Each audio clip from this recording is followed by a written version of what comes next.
Kincade Salciunas, 97.5 The Fanatic and 97.5thefanatic.com. Well, the 1 seed sounds wonderful, but there's a balancing act with it. Also, it is okay to celebrate overcoming flaws. We'll discuss more today on what I'm sure will be a spirited show of Kincade Salciunas, 97.5 The Fanatic. This is Kincade Salciunas. They answer the call. The question of whether or not they could win a game by passing the football. Jalen Hurts, I don't think, had a bad throw. This team has exceeded every expectation. Everyone. Kincade Salciunas. John Kincade, Andrew Salciunas. 97.5 The Fanatic and 97.5thefanatic.com. And a good Wednesday morning, Philadelphia. I'm Andrew Salciunas alongside my man, John Kincade. Johnny, happy Wednesday. Today is Wednesday. Yeah, today's Wednesday. And you had your slip-up yesterday. Just so the audience knows, Andrew is bouncing off the freaking walls. Hey, dude, I got energy today. You are bouncing off the walls. I don't know where we're going today, but I'm glad I'm here for the ride. It's going to be fun. And, like, somebody might say, oh, then Cooper must have slept through the night. Nah. Didn't happen? No, I'm just ready to go today. It's a Wednesday, man. We're a little show retreat after the show. It'll be fun afterwards. It'll be good. We're lucky to be able to do that. Yeah, absolutely. So, that's good. Anyways, the balancing act, John, is something that we're going to talk about, and I don't think this conversation ends after today. I think this is a conversation that will kind of continue as the weeks go on, because you know that in the NFL, guys get banged up, nicked up, bruised up, right? But you're still trying to strive for a goal. And right now, the 1 seed is still very much in play. Johnny charts, you have it all broken down for the people. It's all in play. 5 things to happen. And if you explain those 5 things to happen for the people that know that are just waking up to start the show today. It's really simple. Eagles win 3. Minnesota and Detroit each lose 1. They are guaranteed. One of them is guaranteed to have a loss because they play each other. What if there's a tie? In the final week? That helps the Eagles also. Okay, just making sure. That helps the Eagles also. So it doesn't matter. So one of those things is guaranteed to come off the list of the 5 things. It's already guaranteed, and the Eagles will have nothing to do with it.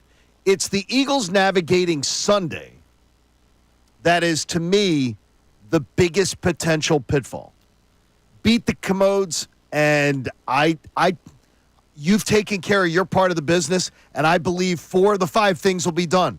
Detroit will just have to lose a game. They're going to have to lose a game. So yesterday we were talking about seeding and whether or not the 1 seed matters, or like if you're still confident if it's the 2 seed. And John talked about the road to the Super Bowl and how the 2 seed might actually be, or road to the NFC Championship game, how the 2 seed might actually be the better path in terms of who you're facing as opposed to the 1 seed. Because if you're the 1 seed, there's a strong chance you're playing what could be the winner of one of those wild card games of one of the NFC North teams. Could be the Vikings. Sure. Or, of course, it could be the Green Bay Packers. And so if you're the 1 seed, you're playing one of them in the second round. If you're the 2 seed, you're avoiding them in the second round of the playoffs. And, yes, avoiding them is a phrase to use. I feel confident that the Eagles can beat both of those teams. But correct. As we talked about yesterday, I was pro-facing Blake Bortles and the Jags. I didn't need the cool story of beating Tom Brady, Bill Belichick, and the Patriots as revenge of something that happened 14 years earlier. I didn't need that. I just wanted to see the Eagles win a Super Bowl. Now, we're glad we got it. We got both, right. We got both, which is amazing. We're glad we got it. That NFC, AFC championship weekend, I was rooting like hell for the Jags to win so that the Eagles could face them in the Super Bowl. Absolutely. So the question now is, how do you balance going after the 1 seed, which may not necessarily be a necessity for the Eagles, while still keeping guys healthy? Because Saquon Barkley, just in this past game, and by the way, guys, he's been healthy all season long, right? Knock on wood. I'm doing it as we speak. Yeah, please knock. Which is something that we're not necessarily accustomed to seeing in the career of Saquon Barkley. He's had 1 major injury, but he's always missing a game here or there. Yeah, dang, a little quad thing or something. He hasn't had that this year. He left a lot of time last week because of the thigh injury, right? A.J. Brown, the hip drop tackle that was not called, and I wonder if that player will be fined for it at some point this week. You're getting to the point now where you're looking what's ahead of you. The 1 seed's still very much at play. The 2 seed is locked down. And then if you look at the teams around you, what is the biggest downfall for the Detroit Lions right now, Johnny? I mean, it's the injury situation. That's it. It's all they're looking at because there's nothing else to make you really doubt them. Right? No, I mean, there's nothing else. Talent-wise, coach-wise, you trust No, all of it. they trust it all. It's the health. And, man, they have a laundry list of injuries. And so you look They at what's do. going on with the Eagles, and you go, all right, they are healthy. Dallas Goedert's on IR. He'll be back for the playoffs. Britton Covey missed another game, but he should be back soon. And he's, let's face it, just a special teams player at this point. Yeah, but he gets Cooper DeJean out of harm's way. Right, which is important. And then you Which have a is lot of huge. other guys that kind of got banged up. Darius Slay, I know it was just a cleat to the ankle, but he's always getting dinged he's right been getting now. dinged up a lot recently, and that's his age, right? That's going to happen. So how do you balance this? I still think, John, and we talked about this a couple of weeks ago, I handle business as usual because I think once you start putting the thought in your mind as an athlete, hey, I don't want to go too hard here, that's when something bad happens, right? So you're saying, I'm still saying business as usual. I am. well, this But week, there's a total concern for it. I think this week you have to. This week has to be all chips on the table because you haven't clinched the division yet, and you just want to get that done. Get that out of the way, win the division, and clinch up the 2 seed. Make sure that's done. Go to Washington and win. Or land over Maryland, as I've heard on some of the stuff. But from that point on, I am all bets are off. Because the last two opponents are shaky at best, and you're at home. Now, I'm not talking about mass resting of people, but I absolutely want to see the Eagles strategically handle their business as long as they win at Washington on Sunday. Well, now here's the other thing. So this goes back to something we kind of talked about yesterday, and we didn't really dive too deep into it, but I blew your mind. You did. When we were talking about Week 18, there's a chance, and I don't know what the schedule is Week 18. Are the Eagles, I do. Are Eagles playing 425? The Eagles play 425. It's the Cowboys. No. Every game is scheduled right now for the same, and then they strategically put it depending on if the game means something. Okay. If the Eagles are alive for the 1 seed, I read this yesterday. If the Eagles are alive for the 1 seed, then that Detroit-Minnesota game maybe gets put into the later on. But they want them played at the same time. So if they're Because playing at the same time, So it would have to be 425. if it's the same time, right? And the Eagles, They would like to see them. The desire of the I clipped it here. The NFL's desire would be that game for the number 1 seed being selected out of 2 different outcomes would be played at the same time. That would be the most desirable choice for the NFL. and so if the Eagles need a win on Week 18 and let's say a Lions loss, right? Let's say that's the game. The Vikings had their loss at some point during this stretch. The Vikings need to beat the Lions in order to Eagles get to 1 seed. There's a chance the Lions don't lose that game. And so if the Eagles win and they play all their starters and they play a game as if it was a normal game, hopefully in the fourth quarter they can take the starters out. Maybe they're beating up the Giants that much. But going into the game, they're handling they better it. be. Right. I mean, we better be assuming. But you're going into that game, handling it as if it's you need to win this game. Everybody's playing, everybody's starting. And then the Lions end up winning, and then you're still the 2 seed. If the Minnesota-Detroit game does not end up being the Sunday night game, someone in the NFL offices is just drunk. Every game right now is TBD. There's no game time, and they're going to decide when to play them. The argument's going to be, from the NFL standpoint, their desire is that one team doesn't get the advantage over another, where the Eagles would play early, and then the Detroit would already know the outcome. So if it was Detroit and the Eagles, or it might be Minnesota and the Eagles by that time. Yeah, but it would have to be, for them to play at the same time, that game would have to matter. But the thing is, remember, these games can be shifted by network too. So they can be shifted where they're not on the same network even. I got Everything's you. really Everything's up free for there. grabs. But yeah. let's say Minnesota loses the next 2 weeks. Well, then that And Detroit takes that and out. Philly are the only 2 Right, teams and in the then- conversation. That game has to be at the same time, or Detroit gets the advantage of Correct. sitting if the Eagles lose. Correct. Right, exactly. So, It's really like we're not going to know until 6 days out. no. They're going to make that decision because I think the week before, the Monday night game just got changed yesterday. The week before, it's no, it did not get changed. Excuse me. Detroit plays at San Fran. So after that game, I would believe the NFL would decide, and my guess would be that they would have the Eagles and the Lions both play in 1 o'clock. Right. And have them so they both play at the same time. We're all on the same page. If the Eagles can't get the 1 seed, you're not playing the starters week 18. No. However, if the 1 seed is still up for grabs come week 18, Oh, yes. how are you balancing the Eagles' health, the Eagles' potential loss of a bye, because the bye would be the week 18 game. If they're the 2 seed, that week 18 would be the unofficial bye week for the Eagles starters. How do you balance going after the 1 seed while also trying to keep guys healthy? And, of course, there's record talk. Saquon Barkley, 2,000 yards rushing. Do people care about that stuff? I'd say, sorry, team first. You're sitting Saquon. And again, those numbers for Saquon.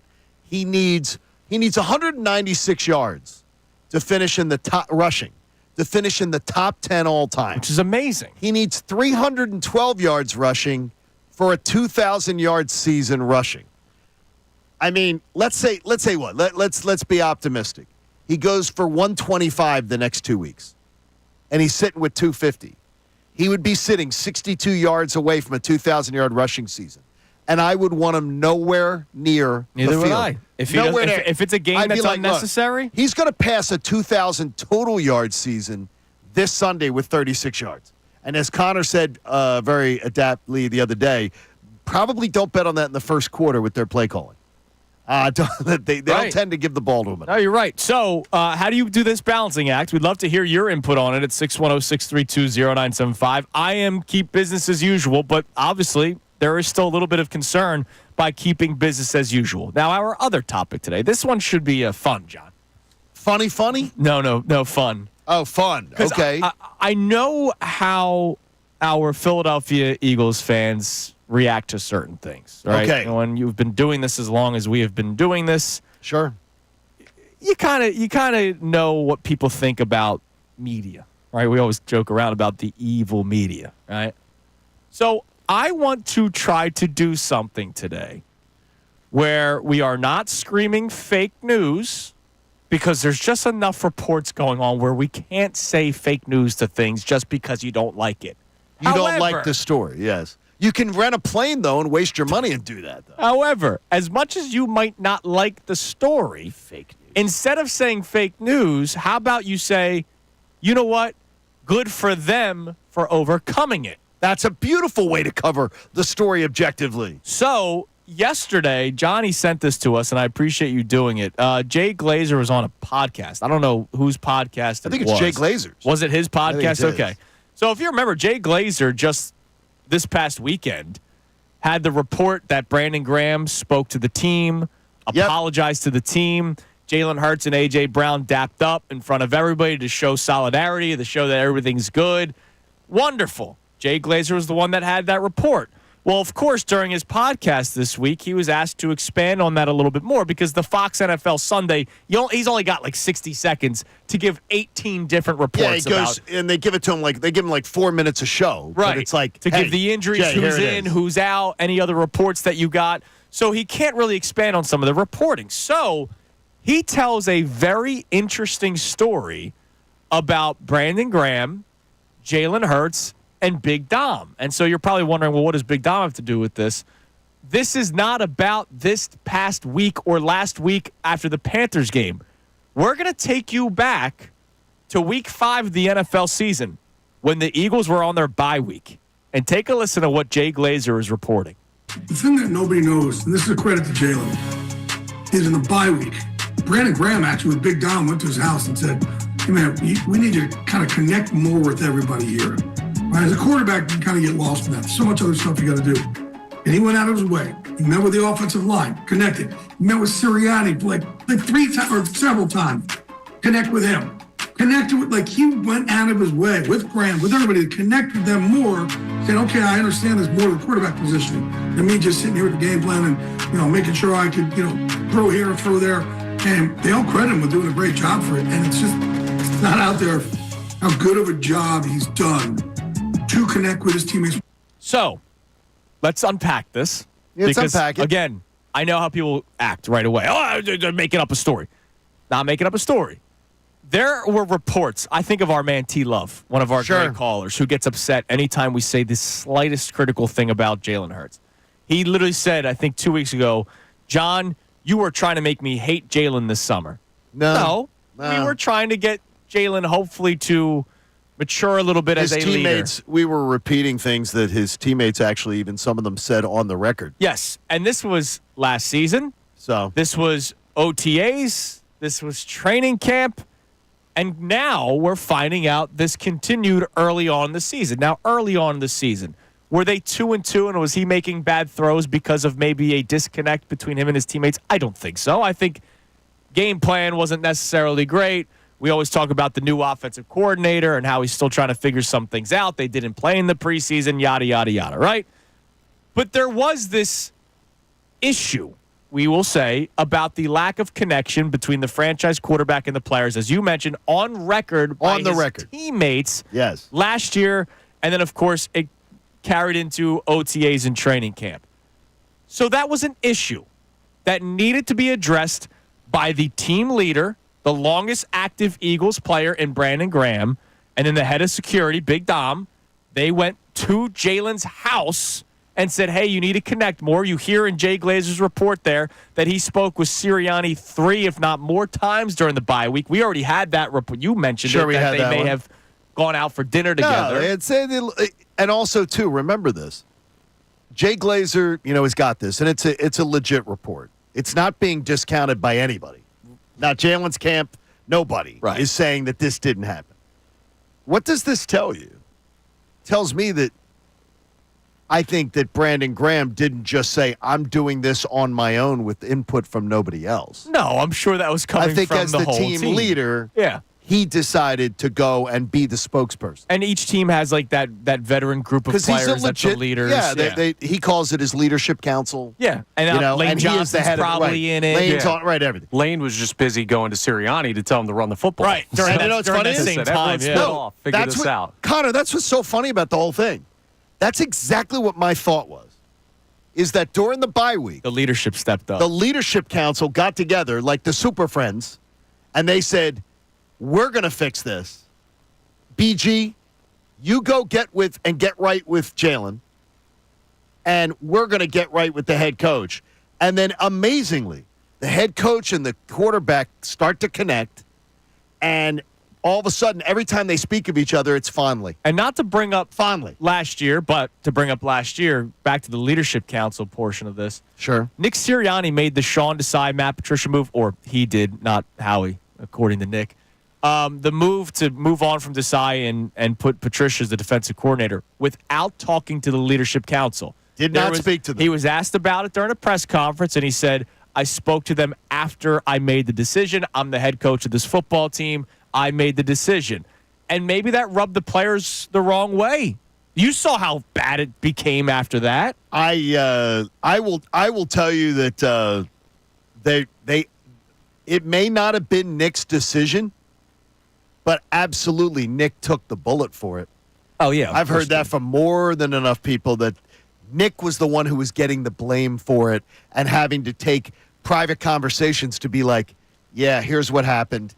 Even though he may not have been the one who truly made that decision. Right. So the players then took it upon themselves this year. They're going to take try charge. To fix some things. And look, I support that. And once more, in case somebody's eye-rolling right now, we celebrated Nick Sirianni for being open to listening to it. How many coaches in sports, not just football, in sports say, no, it's my way or the highway, right?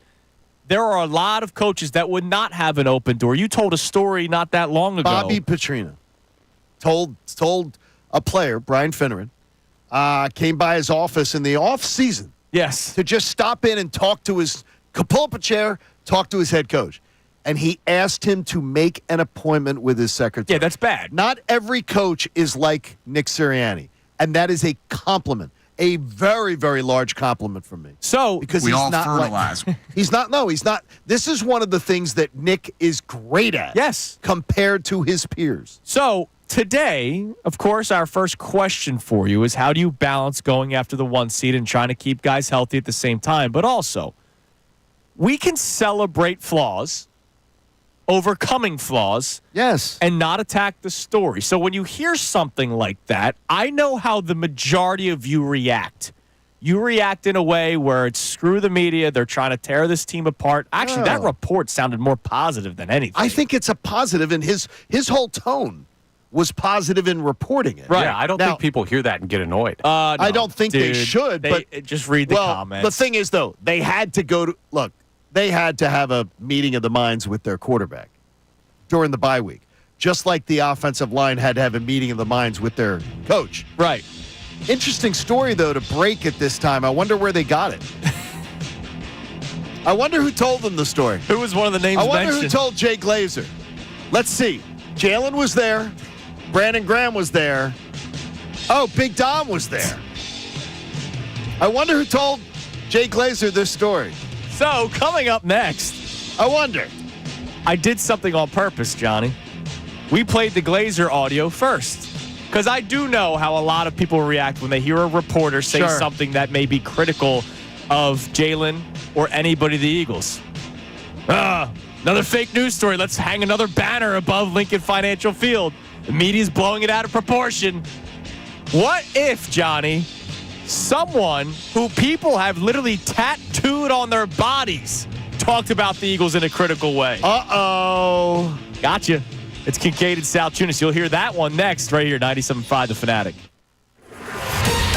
Fanatic Sports Update. More praise for Hurts. I'm Connor Thomas, and this update is brought to you by Can Run Beyond. Oh, sorry. It's brought to you by Mattress Firm. All right. Score deep discounts and deeper sleep during Mattress Firm's semi-annual sale and clearance. Get up to 60% off select mattresses and more. Plus, get a free adjustable base on qualifying purchases.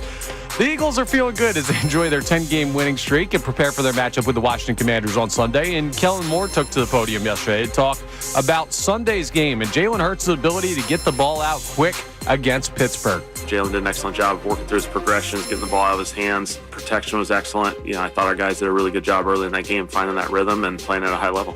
All the reviews from Sunday's contest have been positive for the Birds, and that's understandable. They've really hit their stride. We'll see if the passing offense can stay hot when the Eagles have a chance to wrap up the NFC East with a win down in Washington on Sunday. The Flyers are back on the ice tonight in Detroit against the Red Wings. That game will be at 7 p.m. You can hear it right here on 97.5 The Fanatic. The Sixers are off until Friday when they'll once again play the Charlotte Hornets. Feels like that's every other game this year. It's an off day for all NBA teams tonight, as last night the NBA Cup concluded. The Milwaukee Bucks won the second ever in-season tournament. We'll talk to Adam Schefter of ESPN coming up at 8 a.m. Amy Fadul will join us for the entire 9 o'clock hour. I'm Connor Thomas for the home of the 76ers and Flyers, 97.5 The Fanatic and 97.5thefanatic.com. Can you feel it?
6:31 on Kincade Salciunas, 97.5 The Fanatic. The balancing act is what we're talking about today.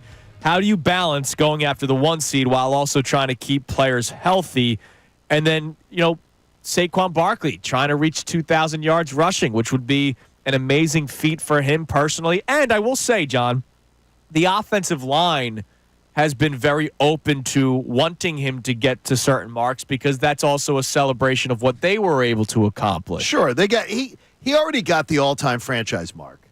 And I don't want to make decisions for Saquon, but that in and of itself is pretty awesome. Amazing. And he's going to go over a 2,000 yards total yardage season on Sunday. That's pretty amazing. He's going to end up rushing for 1,800 in his sleep. Yeah, if he doesn't reach 2,000 yards rushing, nobody's saying he didn't have a good season. I mean, exactly. So that's where and again, I can't make those calls for Saquon, though. He gets a right. As a grown man, you always get the grown man. He gets to make a decision on what's important to him with that. But I would prefer him if Week 18 didn't matter, and if it was, you mentioned it, 65 yards away. Sorry, brother, you're 65 yards away. Again, and talking to people who are around him every day, I believe Saquon Barkley would be the one to put this all to bed. Yeah, he cares. Like, he will never say it, right? But he does care because he's a competitor. But again, he'll never say it. He'll never act on it. He wants to win a title. Exactly. He wants to do what's best for the team. This guy embodies everything that is great. And I got to tell you, how the hell did the New York Giants say, yeah, we're good? Just him alone, just his presence, just his leadership. Everything that we've gotten to see this year. Are you kidding me? The Giants said, no, we're good. We don't need him. Yeah, they wanted Daniel Jones, man. Obviously. That's an easy decision to make. Daniel Jones or Saquon Barkley. Who would you rather have? I mean, it is. Daniel Jones, 610. I swear to you, for the New York Giants, for their fans, I feel sorry for you. Because he's a guy, I tell you, you know what I feel like? You're a little younger. You guys are younger. You're the spoiled brats. And I say that very fondly to all of our listeners who are also spoiled brats like Connor and Andrew. It feels like to me that when Norman Brayman would not pay Reggie White, and I promise you, this nasty fan base, that the vast majority of this fan base was, get yours. Yeah. They hated Norman Brayman. Right. And they hated the fact they were pro that Reggie. Reggie White did not. And it broke my heart. I'm sure it did.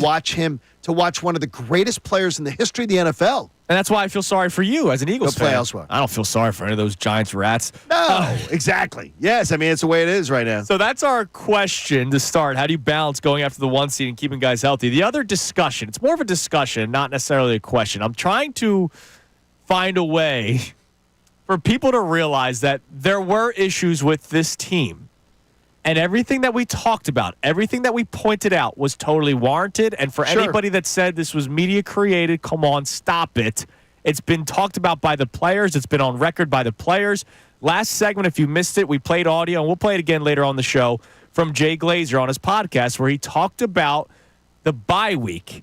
Not the offensive lineman go to Nick Sirianni. We know all about that. But during the bye week, Brandon Graham and Big Dom went to Jalen Hurts' house and told him, hey, you need to connect with the team more, which is something that has been reported numerous times. And people always say fake news. You're just trying to diminish Jalen Hurts. You're trying to bring him down. No, it's been reported numerous times now. And Jay Glazer didn't say in a way where he was attacking Jalen Hurts. He was saying it's very positive, I think. And I'm taking this as a positive. Kudos to Jalen Hurts for saying, you're right. And I since then, everything has turned around, and they've gone on a 10-game winning streak now, setting a franchise record. We can celebrate overcoming flaws. We all have flaws in life. Sometimes we don't overcome them. Sometimes we do. And when we do, we should celebrate those things. You know what you do, though, is that sometimes you make an effort to fix them, and Jalen did, and damn good for Jalen. Absolutely. And damn good for us that he did. But I said it all summer. At what point, and there was a point where Jalen and Nick Sirianni, it was dysfunctional. And more importantly, now we even have more confirmation of that. And it was, to me, a disgrace that grown men were not conducting themselves like adults. Right. And they were letting it fester like this. And obviously, somebody said enough. Let's get this fixed, do it, and get it done. And credit to the men for getting it done. Now, I played the Jay Glazer report first on purpose. because I know how you were strategic here, I know how you Eagles fans are. Look, I'm one of them, right? but I know how a lot of people are when they think about media and the reporters are trying to tear down this team. They're not. Yeah, they okay? are. They're not. Brian Dawkins. What? You Was mean on- like a legend? Yes, the Brian Dawkins, who a lot of you would literally have tattoos of on your body of Brian Dawkins. And if you don't have a tattoo, you have probably a photo somewhere. You have his jersey. Brian Dawkins still goes down as one of the all-time favorite Eagles, not just greats, favorite Eagles for Eagles fans. How about favorite community member? Yeah, absolutely. Like he's just beloved. He's beloved. So he was on with our old buddy Zach Gelb, who used to work here at the Fanatic, another Temple Owl. Saw Zach the other night at the game. That's came down right. For the game. He does his show on CBS, and he had Doc on, and they talked about what happened last week with Brandon Graham. So again, this is Brian Dawkins. All right, this is not some guy who covers the Eagles. This is Brian freaking Dawkins. Now, wait a minute. Don't tell me Brian Dawkins is going to try to tear down the team. Well, he's not going to try to tear down the team, but He speaks the truth. take a listen. A lot of people last week was like, I don't know if BG should have done that publicly. I thought that was BG just saying, hey, I'm willing to do whatever it takes, even if it's unconventional, to prevent what happened last year to repeat itself this year. Your thoughts on that? If that was his way of doing it, that's the way he did it. I wouldn't have done it that way. I'm someone that would never do something in public. Like, y'all hopefully won't hear nothing in any of the conversations that I've had with my teammates. Why? Because I respect the locker room too much for that, right? So it's just nothing's going to come out of my mouth about the locker room. I always pull guys to the side. We have tough conversations, whatever the case may be. And then again, we come out of that room together so we can move forward together with one another in mind. And so again, there's different ways of doing things. And again, if he decided that was the way he wanted to go about doing it, go ahead. Again, that's not how I would have done it. So you had a guy still going after you on social media yesterday. It's been like 3 straight days now of this guy. Well, I think it's now 3 accounts. Yeah. I'm just being honest with you. Saying that the story's made up and it's not that big of a deal, where you hear Brian Dawkins there saying, look, I would not do something like that. Now, I don't think he was necessarily ripping Brandon Graham, but he was straight up saying, hey, I wouldn't do that. And that's Brian Dawkins, a forever favorite Eagle, right?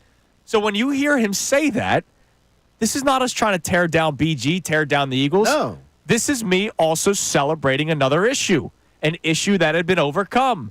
They played one of, if not their best games of the season this past week against the Steelers after all this nonsense happened. And that should be celebrated.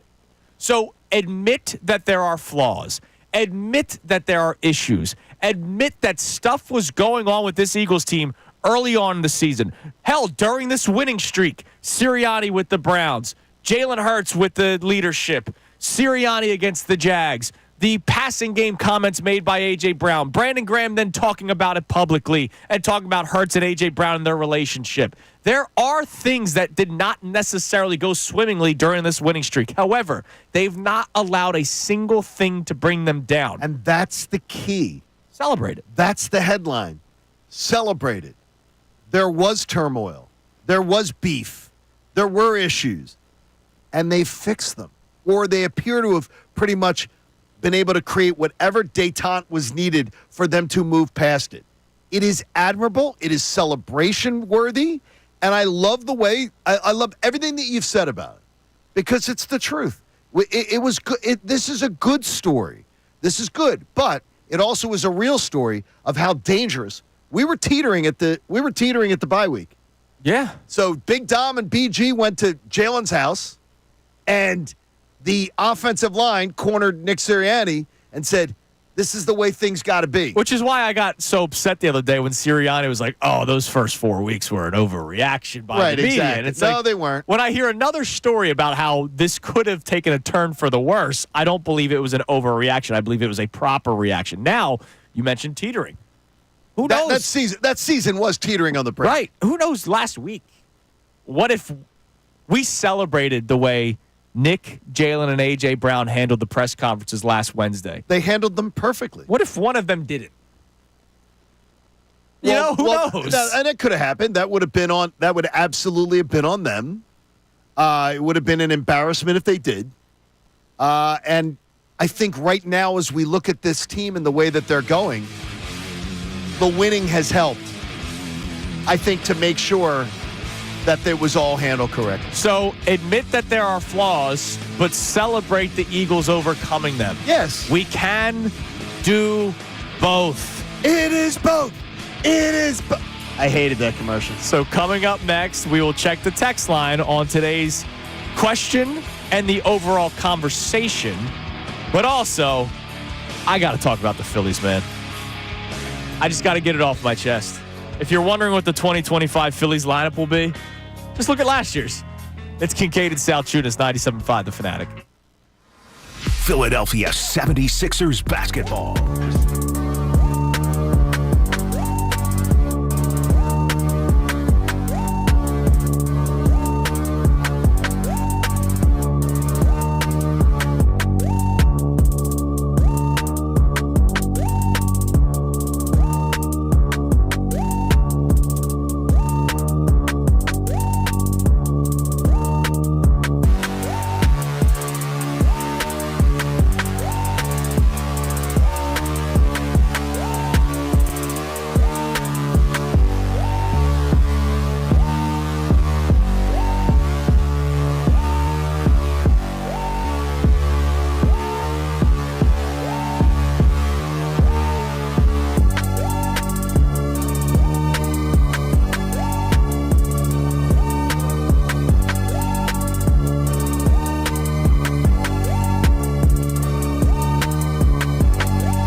7 on Kincade Salciunas, 97.5 The Fanatic.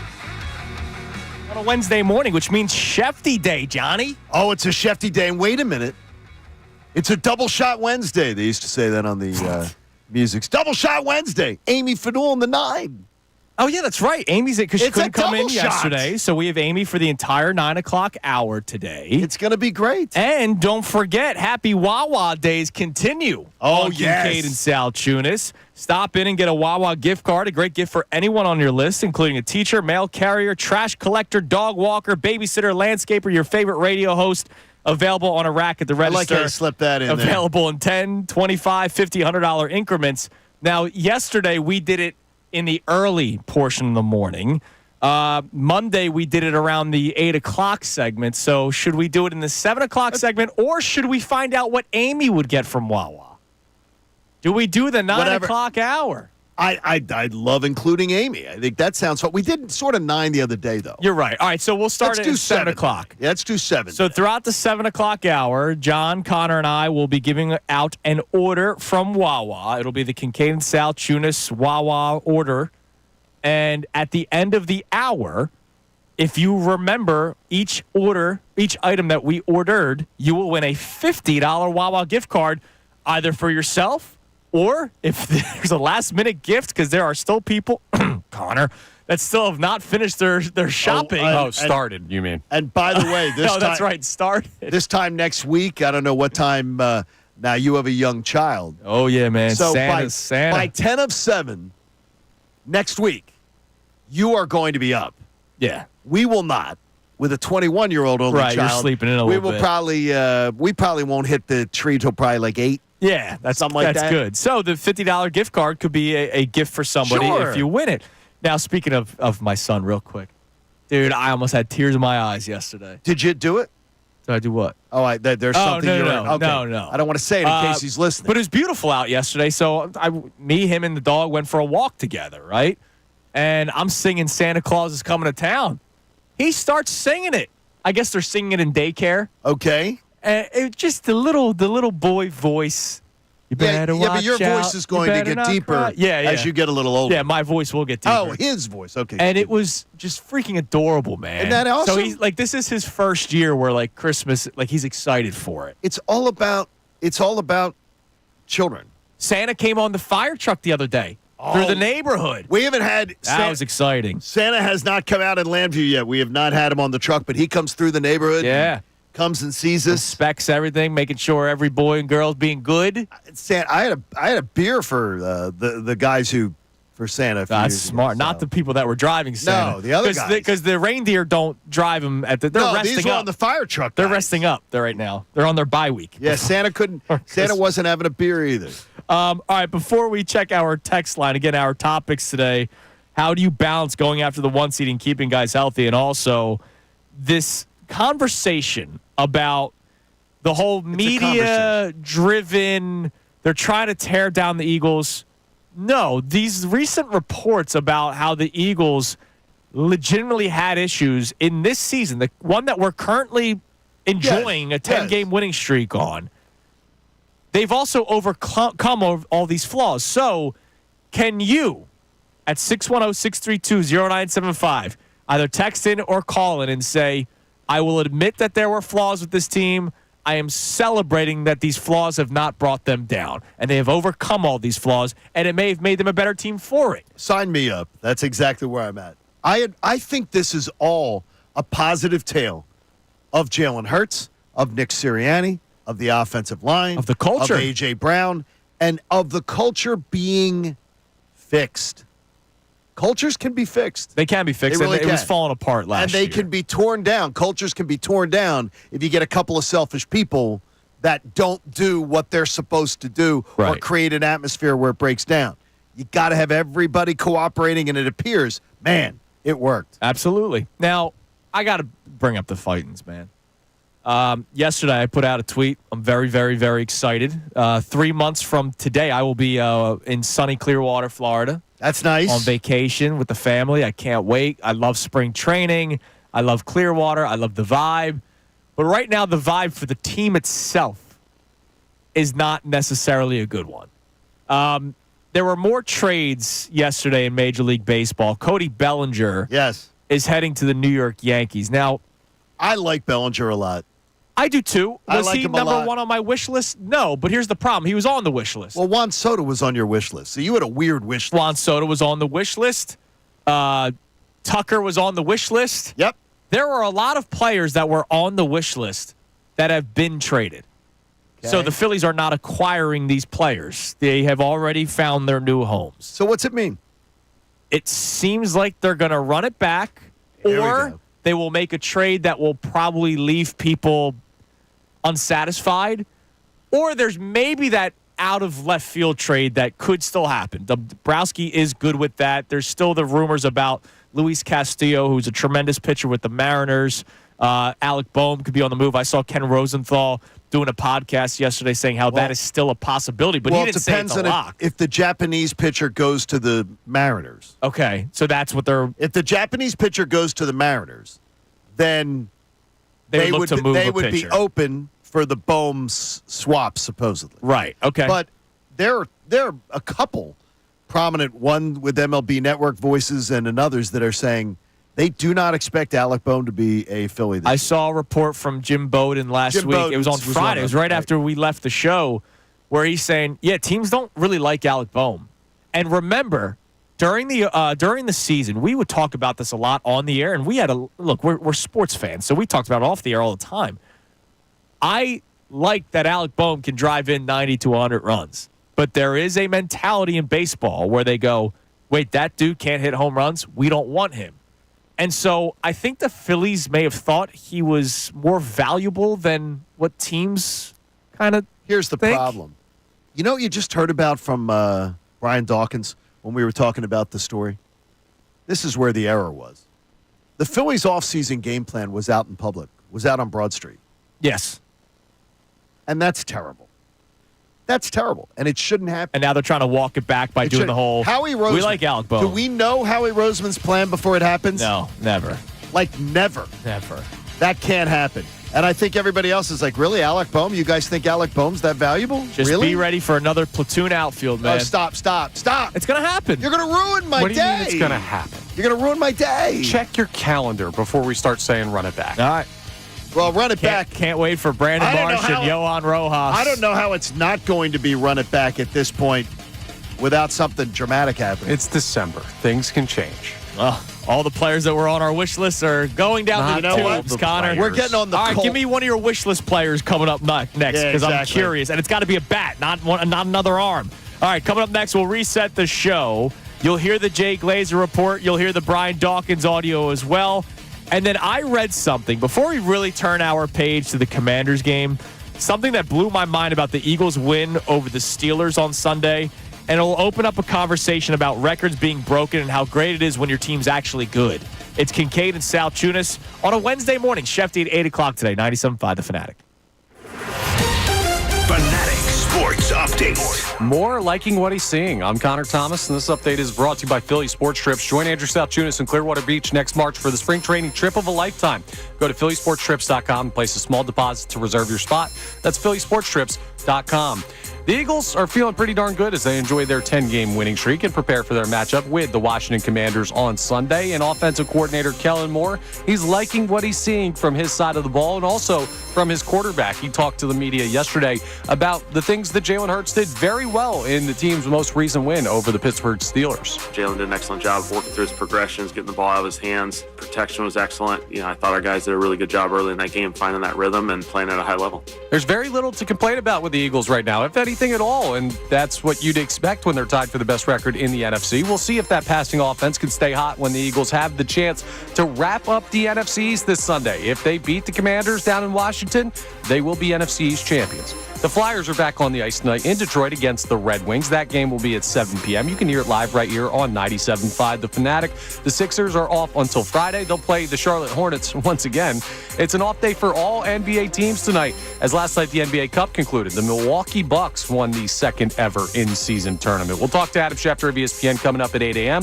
Amy Fadul will join us for the entire 9 o'clock hour. I'm Connor Thomas for the home of the 76ers and Flyers, 97.5 The Fanatic and 97.5thefanatic.com. Tyrone Johnson.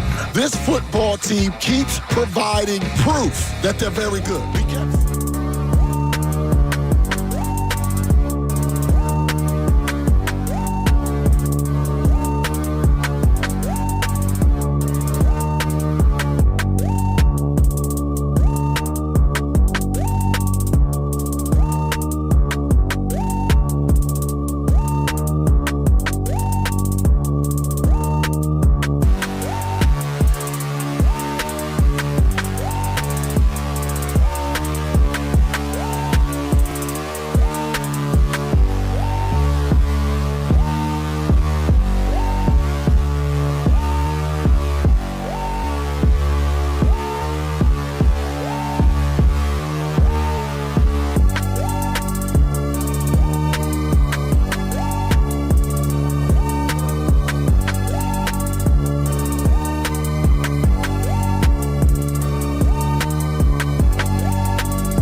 same headspace with the lab work this week. You gotta replenish the body afterwards, especially when you fast all day. Sure. So I love this. The bacon, egg, and cheese sizzly, but the croissant. You like the croissant a lot. Oh, yeah, big you croissant are a guy. croissantsman. Yeah, so bacon, egg, and cheese on the croissant. Now, that's an important thing you have to remember, the croissant. By the way, I never go to that rack. Where do you go? Every rack we bring up, you say, I never go. Unless it's morning. And when I've been in the morning, I will go sometimes and grab the little burritos. You've been doing those for us. But I never go there. Like, if I go at lunchtime or I go at dinner time, I go to the kiosk and order something and make it custom. I didn't realize some of these items are they sound outrageous. You have to go into a Wawa sometime and just set a timer on your phone for like 10 minutes. And just walk around the store and don't buy it. See what they got. And don't buy it. Explore a little bit. I think that's it. Is I have tunnel vision Wawa. You do. And when I go into a store, I go in for something. So I'm going in with an agenda and coming out. I don't tend to explore. I'm not an explorer. Well, you got to explore, Dora, man. Plus, I got to navigate at my Wawa. I got to navigate all the skateboard kids. That's true. We have a skate park right next to our Wawa. Listen, man, I remember going to the Wawa when I was a teenager. And the skate park kids. Let's just say a lot of them are very, very hungry. Yeah, man. Damn right. They look like they've got a desire for something to munch on. Wawa's a good place. You know for what that. you can do for them? You can get them an e-gift card. There's nothing better than a Wawa gift card for the holidays. Send your team, coworkers, or the hi kids at the Wawa an e-gift card. Hi kids. Yes, I say hi kids. And treat them to Wawa instantly. Personalize in minutes, send in seconds. So I gave the first order. John and Connor will give theirs as this hour continues. And then the person that remembers all three can call our contest line and win the $50 Wawa gift card for today. We're doing this every day this week. This is awesome. Thanks, Wawa. Yeah, thank you so much, We greatly Wawa. appreciate you. All right, so let's reset the show. Let's play some of this audio that we played in the 6 o'clock hour. So first, before we play the audio, our main question today, because we have a question and then we have a talking point. Sure. The question is, how do you balance going after the 1 seed while also trying to make sure everybody's healthy and everybody's good to go? Because the Eagles very well could still get the 1 seed. And I am somebody who believes in practice and business as usual, best practices. I don't want to start thinking about, all right, maybe we shouldn't play that. Maybe we shouldn't play this guy that much today because we want to try to load manage him within a game. Load manage for me, midweek day off, like they've been doing on Wednesdays Which, by or the way, Thursdays. is a lot different than they've done in previous years. Yeah, There's a lot absolutely. more of it going on. And look, it's working. I wonder and if then that's also, the leadership council. Could be. And if you're beating the doors off of your opponent, then you don't have to play in the fourth quarter. And Nick's always done that. And look at some of the games Saquon this year. His lowest rushing totals have been the win against the Cowboys, and in terms of carries, the win against the Giants, even though he rushed for like 1,000 yards that game. So how do you balance all this? Because you also still have the 1 seed in mind. You still need things to go your way other than you just winning yourself. You need the Lions to lose one. You need the Vikings to lose one. And we they know do play one each of other. them is going to lose because they play the last week or Right. tie, which is going to help the Eagles too. But then there's also the individual stuff, right? AJ and Devontae going for 1,000 yards. Saquon going for 2,000 yards rushing. There's a lot of things that players take pride in and also incentives in their contracts. I'm sure that's a big part of it, Sure too. it is. We have seen guys suit up in the final game of a season, catch one ball, and then get off the field because of the incentive. In 22, didn't we have Goddard, I in believe. 21?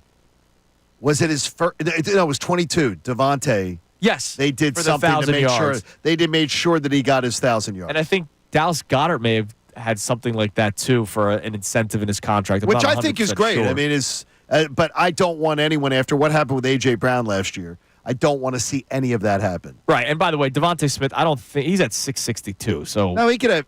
How about 100? Like he has a 100-yard day, 100-yard day, 100-yard day. possible, but the 109 that he had last week, his next closest high was in November when he had 87 yards. He had 30. He needs to go to the skate park. Yeah. Yes. So it's been a little bit less for Devontae this year. Little bit different. But look, week 18, there might be certain things where personal stuff comes into play here. And I'm sorry, I'm one of these guys that goes, look, Too bad. If week 18 doesn't matter, sorry, man, you make enough money. Yeah, don't do Like, it. No, you can't do it. You're okay. You're striving for a Super Bowl. Can't do it. And then our discussion point, not necessarily a question. And I'm curious how people will fall on this, because I know how people act when it comes to the media. And look, you guys listen to the show, and we appreciate all of you. So clearly, you don't hate us all that much. You might hate listen. You might hate listen. And that's okay. It's happened. We still appreciate it. Yes. But a lot of the times when things aren't necessarily looking great for the Eagles, or even if they're winning, but there's a dramatic storyline that's going on, like the A.J. Brown, Brandon Graham thing last week, we have to talk about it. Sure. That's our jobs. And, oh, by the way, that's when we get a lot of reaction, too, so clearly you're listening to it as well. But earlier this year, there were problems with this team. And there's been enough reporting being done on it that there were problems on it. And we got another report just yesterday that we're going to play for you.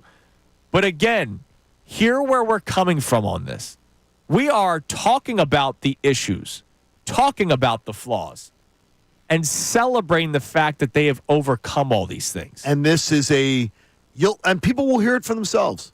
I think it's a positive tale. So here's Jay Glazer on his podcast yesterday talking about a moment during the bye week. We all know about the Lane Johnson, Jordan Mailata, Landon Dickerson, Nick Sirianni meeting where they talked about running the ball more and leading with the offensive line because of how great they are. And now that you have the addition of Saquon Barkley, oh my God, is that a force to try to reckon with? And look how amazing it's been.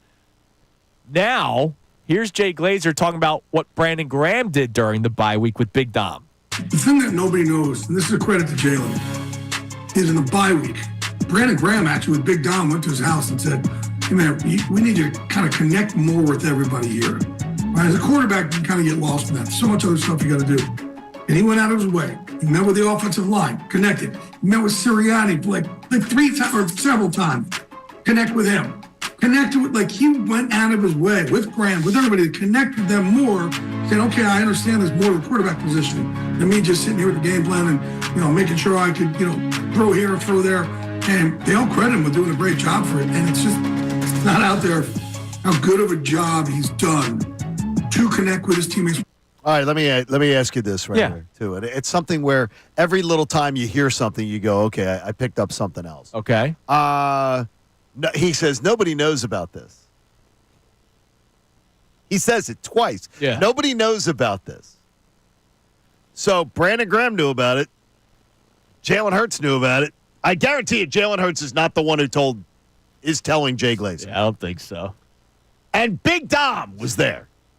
Who do you think's telling it? By the way, this is the kind of stuff that pisses off a guy like Jalen Hurts. And this is the kind of stuff that pisses off teammates that stuff gets out. This shouldn't be out, even though it's a good story and it's good news. Great. It should not be out. Yeah, we didn't need to know about it. This should not have been talked about publicly. Why not? Because I guarantee you this. I will stake my entire reputation that Jalen Hurts is not the one who spoke to Jay Glazer and told him this story. Yes, sure. So Brandon Graham was there, and Big Dom was there. Let's say it's Big Dom, and let's see what happened this week. Because let's remember, this report comes out after a week where there were questions about Jalen Hurts and A.J. Brown's relationship. They squashed everything. They had a great game. The so passing maybe attack looks strategic great. is what you're saying. And Big Dom goes, well, listen, Jalen Hurts has been doing a great job of connecting all year. Let's put out a story real quick that puts this guy in the light that he should be about the way he's been handling his teammates. Because we think this is a positive story. Yeah, because we think that Jalen Hurts has been really good at this, and the outside perspective is going to take on its own narrative unless you speak on it. I'm going to guess, and having interviewed Jalen at SEC Media Days, having interviewed Jalen's coach, Nick Saban, back at the time, and Nick Saban telling me and my co-host, he's one of the few players that he ever has to tell, dude, chill out. Chill out. Too much. You're too focused. You're too, in your head. You're too. The work ethic was off the charts, and Saban couldn't have raved about him more, about what kind of a teammate he was and everything like that. But I just the one thing when I'm hearing this again, I'm just like, just this stuff doesn't. Though it is a positive story, you didn't get it. I guarantee it didn't come from Jalen. No, it did not come from. So there's a reason. This shouldn't come from I don't think it should come from any. Unless it was strategic, as Connor's pointing out. I don't think it should have come from anybody but Jalen. That's just me. Yeah, but he's never going to tell you. So if they And want I to think put the it should have quarterback in come. a positive light, They maybe wanted to do that on purpose. And look, it is a great story that Jalen Hurts has overcome. It's a great story. And again, the point of this whole thing is there were issues. There were flaws, individual flaws, team issues. We know about the offensive lineman going to Sirianni. We now know that Brandon Graham and Dom DeSandro had to go to Jalen Hurts' house during the bye week and be like, lighten up, Francis. Like, we need we need you to connect a little bit more with your teammates. And if you remember, why didn't Brandon Graham just go? I don't know. Maybe Big Dom wanted to be there to be part of the story. So Jalen Hurts, if you And to remember, leak the story, in the Browns game, there was a couple of moments, and I loved it. And he got penalized for it, if you guys remember, where he had a big run for a first down. And he spiked the football and kind of like screamed. Oh, yeah. And he got penalized for it. It was a delayed game penalty, which whatever. I remember, I think I tweeted out, like, wow, that's the first bit of emotion that I've seen from Jalen in a long time. So who knows? Maybe that was also part of the conversation. Like, yo, dude, have fun playing football again. Like, it is serious. It is your job. But it's still a game. So try to have some fun doing it. And so we play that clip for you first because I know how a lot of people react when they hear a reporter say something that may not be totally positive. Even though this is I think it's a very positive. It's a positive outcome coming from a not so positive beginning.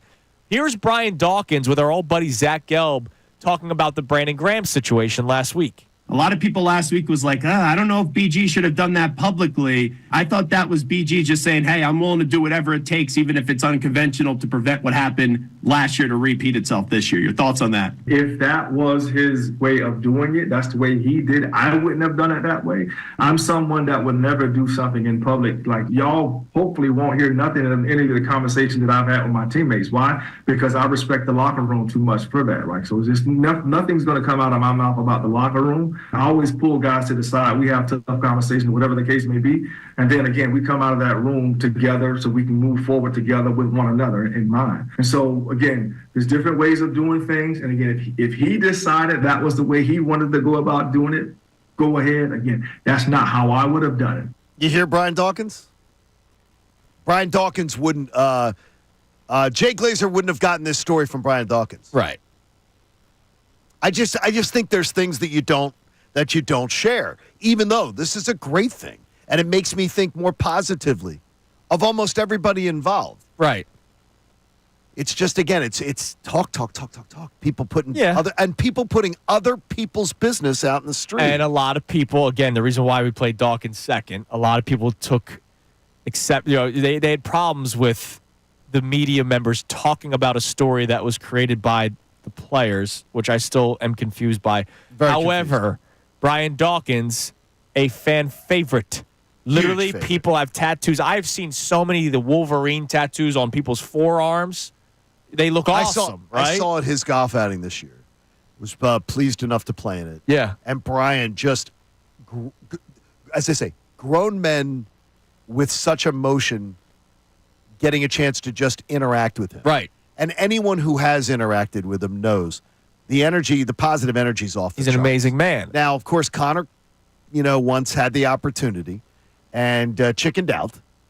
Wouldn't try to tackle Brian Dawkins. That was Why would I ever do that? He said he wanted to. He said he wanted. No. I did it at FanFest with him. I said I gave him Westbrook. an opportunity. Well, I figured if you could handle Westbrook, then you think you could handle Dawkins. Or are you going to say that Westbrook you thought Is that what you're saying, What Connor? you're saying was easy work? Is that what you're saying, Was Brian Connor? Westbrook would have been easy work? Listen, I will say this. I would rather go up against Brian Westbrook than Brian He Wow. I'm going to text B. West. he might be listening. He might be listening. Love Brian Westbrook. Yeah, Brian Dawkins. There's one of those guys that would rather hit me than the other. I think you said that B. West is soft. That's what I'm hearing. I'm hearing the softer option. That's what I'm this is hearing. why you have to put out your own reports, because sometimes if you don't say if you don't say what you mean, other people will say it for you. That's why Jay Glazer should be getting nothing out of this Eagles locker room.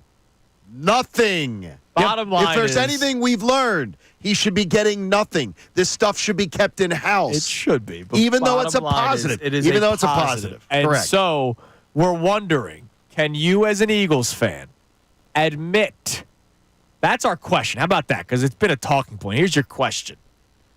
Can you admit that this team has had issues and flaws multiple times this year, right? Like this isn't a one-story thing. No. There's been multiple stories with this football team where they've had issues, they've had flaws. However, can you celebrate the fact that they've overcome it? I think Everybody a lot of people should celebrate. I think a lot of people celebrate that the Eagles are on a 10-game winning streak and could be the 1 seed. But nobody wants to admit that there were flaws with this team. Admit it. Can you do it? 610-632-0975. If you can't admit it, you're just the head's in the sand. All right. Do you like when records are broken, but it actually means something because that means your team's good? Sure. Like we've seen, 2000. Chris, what was his name? Chris Johnson. See the Titans, like CJ2K. Yeah, like so you're not talking about individual awards. You're talking about like records. yeah, records Okay. and Sure. it's team stuff, right? Sure, absolutely. Or it might not be necessarily a record for a record book, but a first. Okay. I think we all agree that Mike Tomlin's a pretty damn good coach, right? Yeah, really good coach. Yeah. Reuben Frank, who always has incredible information, wrote an article about some records that were broken recently, including Jalen Hurts breaking a Nick Foles record. I'll tell you about that at some point this show. But Mike Tomlin has coached in 307 games now in his career, which is amazing. 18 years. When they said that on the broadcast Sunday, I was like, oh, my God. 18 years? He's a great coach. The Eagles outgained the Steelers 401 to 163. And if you don't remember a Mike Tomlin coached Steelers team being outgained by 238 yards in a game, that's because it had never happened. Tomlin has coached 307 games, and that 238-yard margin is the largest he's ever been on the wrong side of. The previous high against Tomlin was 236, so it was close. The Ravens did that in 2020. The Eagles' 238-yard advantage was the biggest against any Steelers team in 26 years. And remember, the Steelers have always been a good defensive first team. Oh, absolutely. And the Bengals did that back in 1998. They did it. That's amazing. Nah, it's incredible. And it just shows how dominant the game was on Sunday. And the score still doesn't do it justice. Did it feel as dominant to you? No, just or is it in retrospect? Not as dominant because of the turnovers early on, but if those turnovers don't happen, the Eagles are beating them by 30. Right. That Steelers team wasn't keeping up. No, they weren't keeping up. Mike Missanelli said he would, when they went up 14, that he would eat a terrible towel on the air. Did you know that? No. He tweeted out, he said, I'll eat a terrible towel on the air if this Steelers team comes back and scores 2 touchdowns. Oh, well, good thing he doesn't have to eat that terrible towel. Now, he would have made some good homemade sauce. Yeah, I'm sure he would have. Yeah, damn right. I mean, it wouldn't have been just an awful, terrible towel. All right, so we'll hear from you coming up next at 610-632-0975 on all of our topics today. Also, there's a new number 1 for the Defensive Rookie of the Year odds, Johnny. We will tell you who next. And I want to give you guys a really cool story I read this morning on Fox about the broadcast crew, which, of course, included Tom Brady last weekend, and the night they spent in Philly the night before. So it's like a cool Philly story with Tom Brady. And then I also have to rip something from the article as well. It's Kincade Salciunas, 97.5, The Fanatic. Fanatic Sports Update. The Eagles are eyeing up the division. I'm Connor Thomas, and this update is brought to you by Gary Barbera. Is Gary Barbera the best? Boy, I guess. Gary Barbera is thankful for Birds captain, big man, Brandon Graham. Drive like BG today and happy holidays with new Barbera Jeeps, $249 a month. The Eagles, well, they're eyeing up the NFC East now. They've accomplished a lot already this season. They have a franchise record 10-game win streak still currently ongoing. They're 12-2, tied for the best record in the NFC, and they have a look potentially at the 1 seed, depending on what happens with Detroit and Minnesota. But the next step for the Eagles, well, if they could take down the Washington Commanders on Sunday, they will be NFC East champions. And we know, repeat champions, that just doesn't happen in the NFC East, so it's not easy to win this division. The Eagles are also really figuring it out on the offensive side of the ball. Kellen Moore talked about that yesterday in his media availability. Jalen did an excellent job of working through his progressions, getting the ball out of his hands. Protection was excellent. I thought our guys did a really good job early in that game, finding that rhythm and playing at a high level. So the passing attack has looked better. The team has looked incredible, and we'll see if they can lock up the division on Sunday. The Flyers are back on the ice tonight in Detroit against the Red Wings. That game at 7 p.m. right here on 97.5 The Fanatic. Sixers off until Friday. They'll play the Charlotte Hornets once again. It's an off day for all NBA teams as the NBA Cup concluded last night with the Milwaukee Bucks winning the second ever in-season tournament. Adam Schefter joins us at 8 a.m. Amy Padul will join us for the 9 o'clock hour. I'm Connor Thomas for the home of the 76ers and Flyers, 97.5 The Fanatic. Ricky Vitalico. This defense is the best.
Kincade Salciunas here on 97.5 The Fanatic. Before we get back to what I teased going to the break, I told you there is a new number one for Defensive Rookie of the Year odds in the NFL, and also this really cool article on Fox that highlights Philadelphia.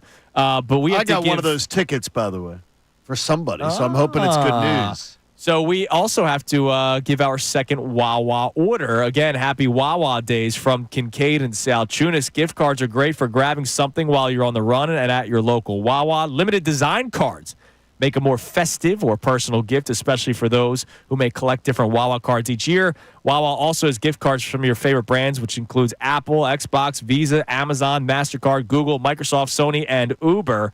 All right, I gave you one to start the 7 o'clock hour. Who would like to go second? I'm there. All right, go for it. It's late night. I noticed this one a lot, especially down around the borough. It's late night. College kids, they may be a little hungry, had some alcoholic beverages, and they roll into Wawa, and they get one of the Wawa $10 pizzas. Ah, all right. And I see the kids coming out of the Wawa with the big pizza boxes. So they're like, look, it's fast, it's easy, and it's good. Damn right, man. And it's $10. And it's $10. So they can just do a $10 pizza at Wawa. All right, so we have given you now two of our three Kincade and Salciunas Wawa run orders. Connor will give his next segment, and then at the end of the 7 o'clock hour, before we talk to our man Schefter to start the 8 o'clock hour, we will be asking you to call the contest line, and whoever remembers all three orders will be the lucky winner of a $50 Wawa gift card right before the holidays, either for yourself, sure, or to gift to somebody. I'm in favor of regifting. I have no problem with that. All right, you just got to be careful to regift. Why is that? Because you don't want to end up giving the gift back to somebody that. Oh yeah, you got to be really careful. Yeah, of course. Has that happened to you before? I am guilty as charged. Where you re-gifted something back to the person that originally gifted it to you? This is the only thing that stands in my favor. I was single, and I did not drink the alcohol that somebody brought to a party at my house. So it was one of those things where it was like, look, you want to stock my bar? Yeah. Stock my bar. So then somebody else was having a party. I do not drink this alcohol, and nobody had opened this bottle in the time, so I took that bottle and put it back. I guess it was very distinct, and I've never heard the end of it. Well, see, I don't think that's it's you didn't. That's regifting. Yes, it is. I took a gift that somebody gave me, and I regifted. No, did you wrap it? Yeah, well, I put it in a bag. I have bags. That Right, but were you like I go to if Connor ever invited me to his house, which never happens, I would bring like a 12-pack of Miller Lights. But what if earlier that week Connor came to my house, which he has come to my house? It's just the invitation never is then returned. If you want to sit on the couch with me and watch me play a video game, we can do that's that. what I do every night. What do you think I do? Life is boring. Got a 700 square foot place. If Connor brought a 12-pack of Miller Lights to my house and I still had the 12-pack, then I would be like, oh, well, I was going to bring beer anyway. I might as well just bring this instead of making a stop. What's the point of me going and getting some unless it's wrapped up? Okay, this was a tequila that was look, for we make the Kincade Ritas in the summer. Yeah, I know you do. But, like, I had too much tequila already, and I guess this tequila was, like, special. Yeah, okay. And I've never heard the end of it either. Okay. So. I don't think it's as bad, unless it's, like, literally It was a gift. re-gift, though. Yeah, Yeah, I understand.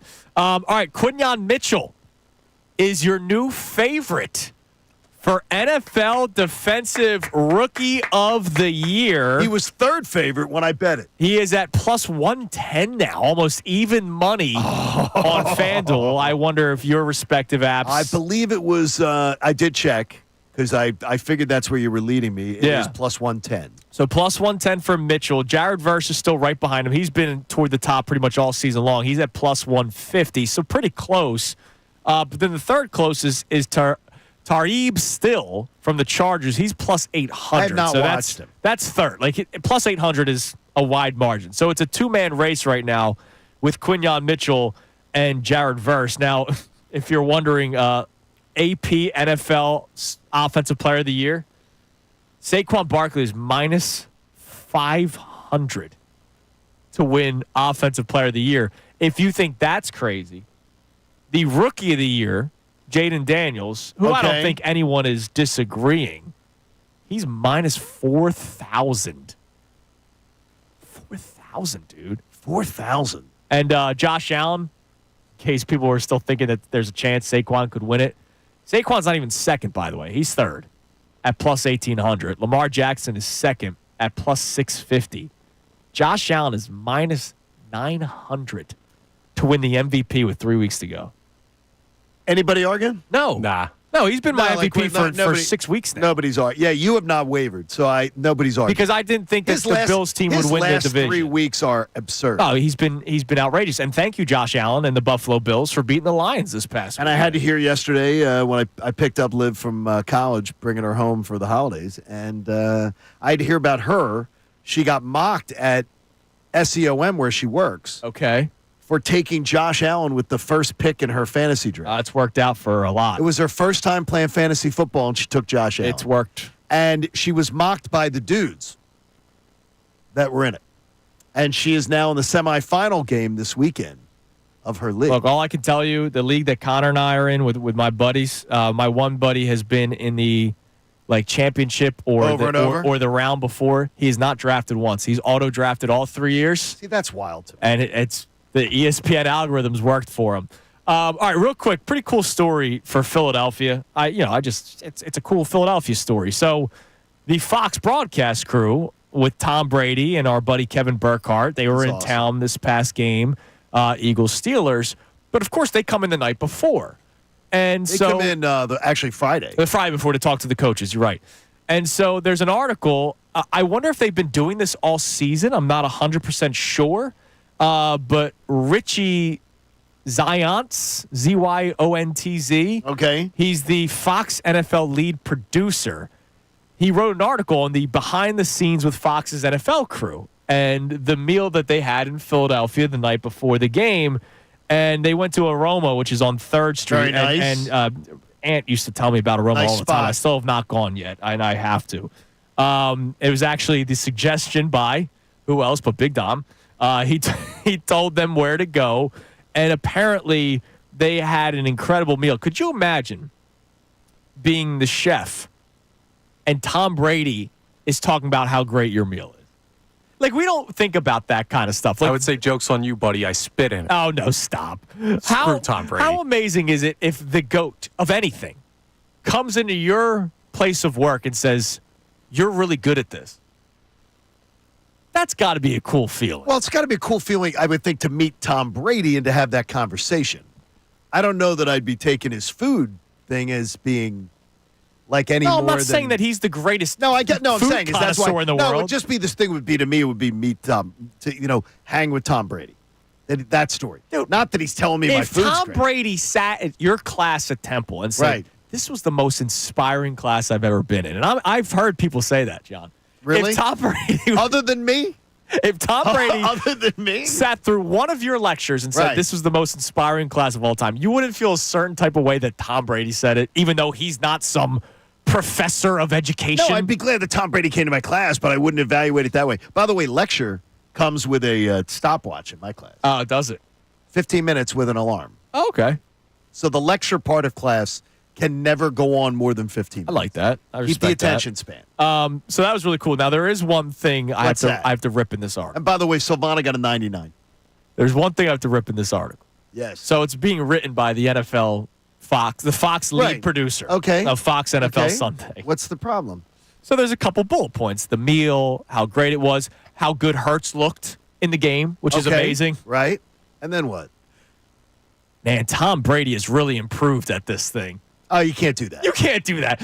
Look, You have to let someone else say he was that. good on Sunday. I will say, Tom Brady sucked at the beginning, and I still don't think he's worth the A team. He's there because of his name. All right, Greg Olsen is very, very good and lost his job because his name's Greg Olsen and this guy's name is Tom Brady. Okay. But you can't write in the article as the lead producer. He's gotten really good at He's this. gotten really good at no, this. you can't do that.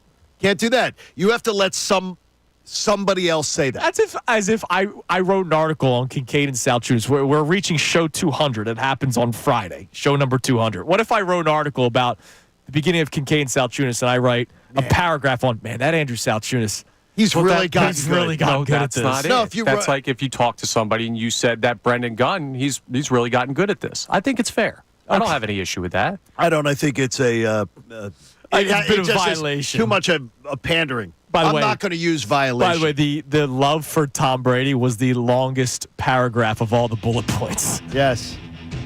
You can't do that. Come on now. You might have just seal it with a kiss, dude. Yeah, Seriously, stop it. all right, coming up next, Hi, Tom. we'll check Everything your all right, Tom? We'll check your text. Are you warm, Tom? Can I get you a blanket? Also, we got to give our final Wawa order for the winner of the $50 Wawa gift card. And coming up at 8, we'll speak to Adam Schefter about all the Eagles talking points. But also, I need to ask him, when have we ever seen what's going on in Atlanta before?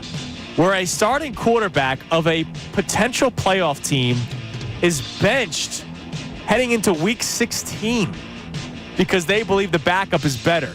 We will talk about that amongst ourselves as a show coming up next as well. It's Kincade and Salciunas, 97.5 The Fanatic. Mike Missanelli. It looks to me like the Eagles could certainly be the number one.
7 on Kincade Salciunas, 97.5 The Fanatic. Hey! How you doing? You doing good? I'm worse off now. All right, Connor, give the final order of our Wawa Kincade Salciunas Wawa order run. Sure. Tell us what it is, and then in a couple minutes, I will tell the people when to call the contest line. Hopefully, you remembered all three. Okay, so I don't know if you guys have ever had the Zapp's potato chips. I have. They are the New Orleans. They are, and they have the Voodoo style ones that I normally get that are really good. Oh my gosh! But they're coming out with a new one. I just saw this advertised at Wawa the other day when I went in there. It's called the Big Cheesy. Okay, I'm not sure on a potato chip, eh? The Big Cheesy. Big Easy. There's a reason why we're going to go with the Zapp's Big Cheesy potato chips. It's the Big Easy New Orleans. Exactly. Well, everything about Zapp's screams New Orleans, which is great. And also, why are we screaming New Orleans? Because we're going to New Orleans. That's right, boys. To New Orleans. See, I thought he was going to play it. He won't. You know, he won't. A top-tier producer would have had that song ready to go. I have made a request for weeks. I know you have. And Connor ignores. He does ignore your request. We are literally ignores my request. We are going to make a deal. What is the deal? When they are NFC East champions. No. Then you can get the Super Bowl song. I think this is great. Let's make the putts in front of us. Connor telling me what I can do. Yeah.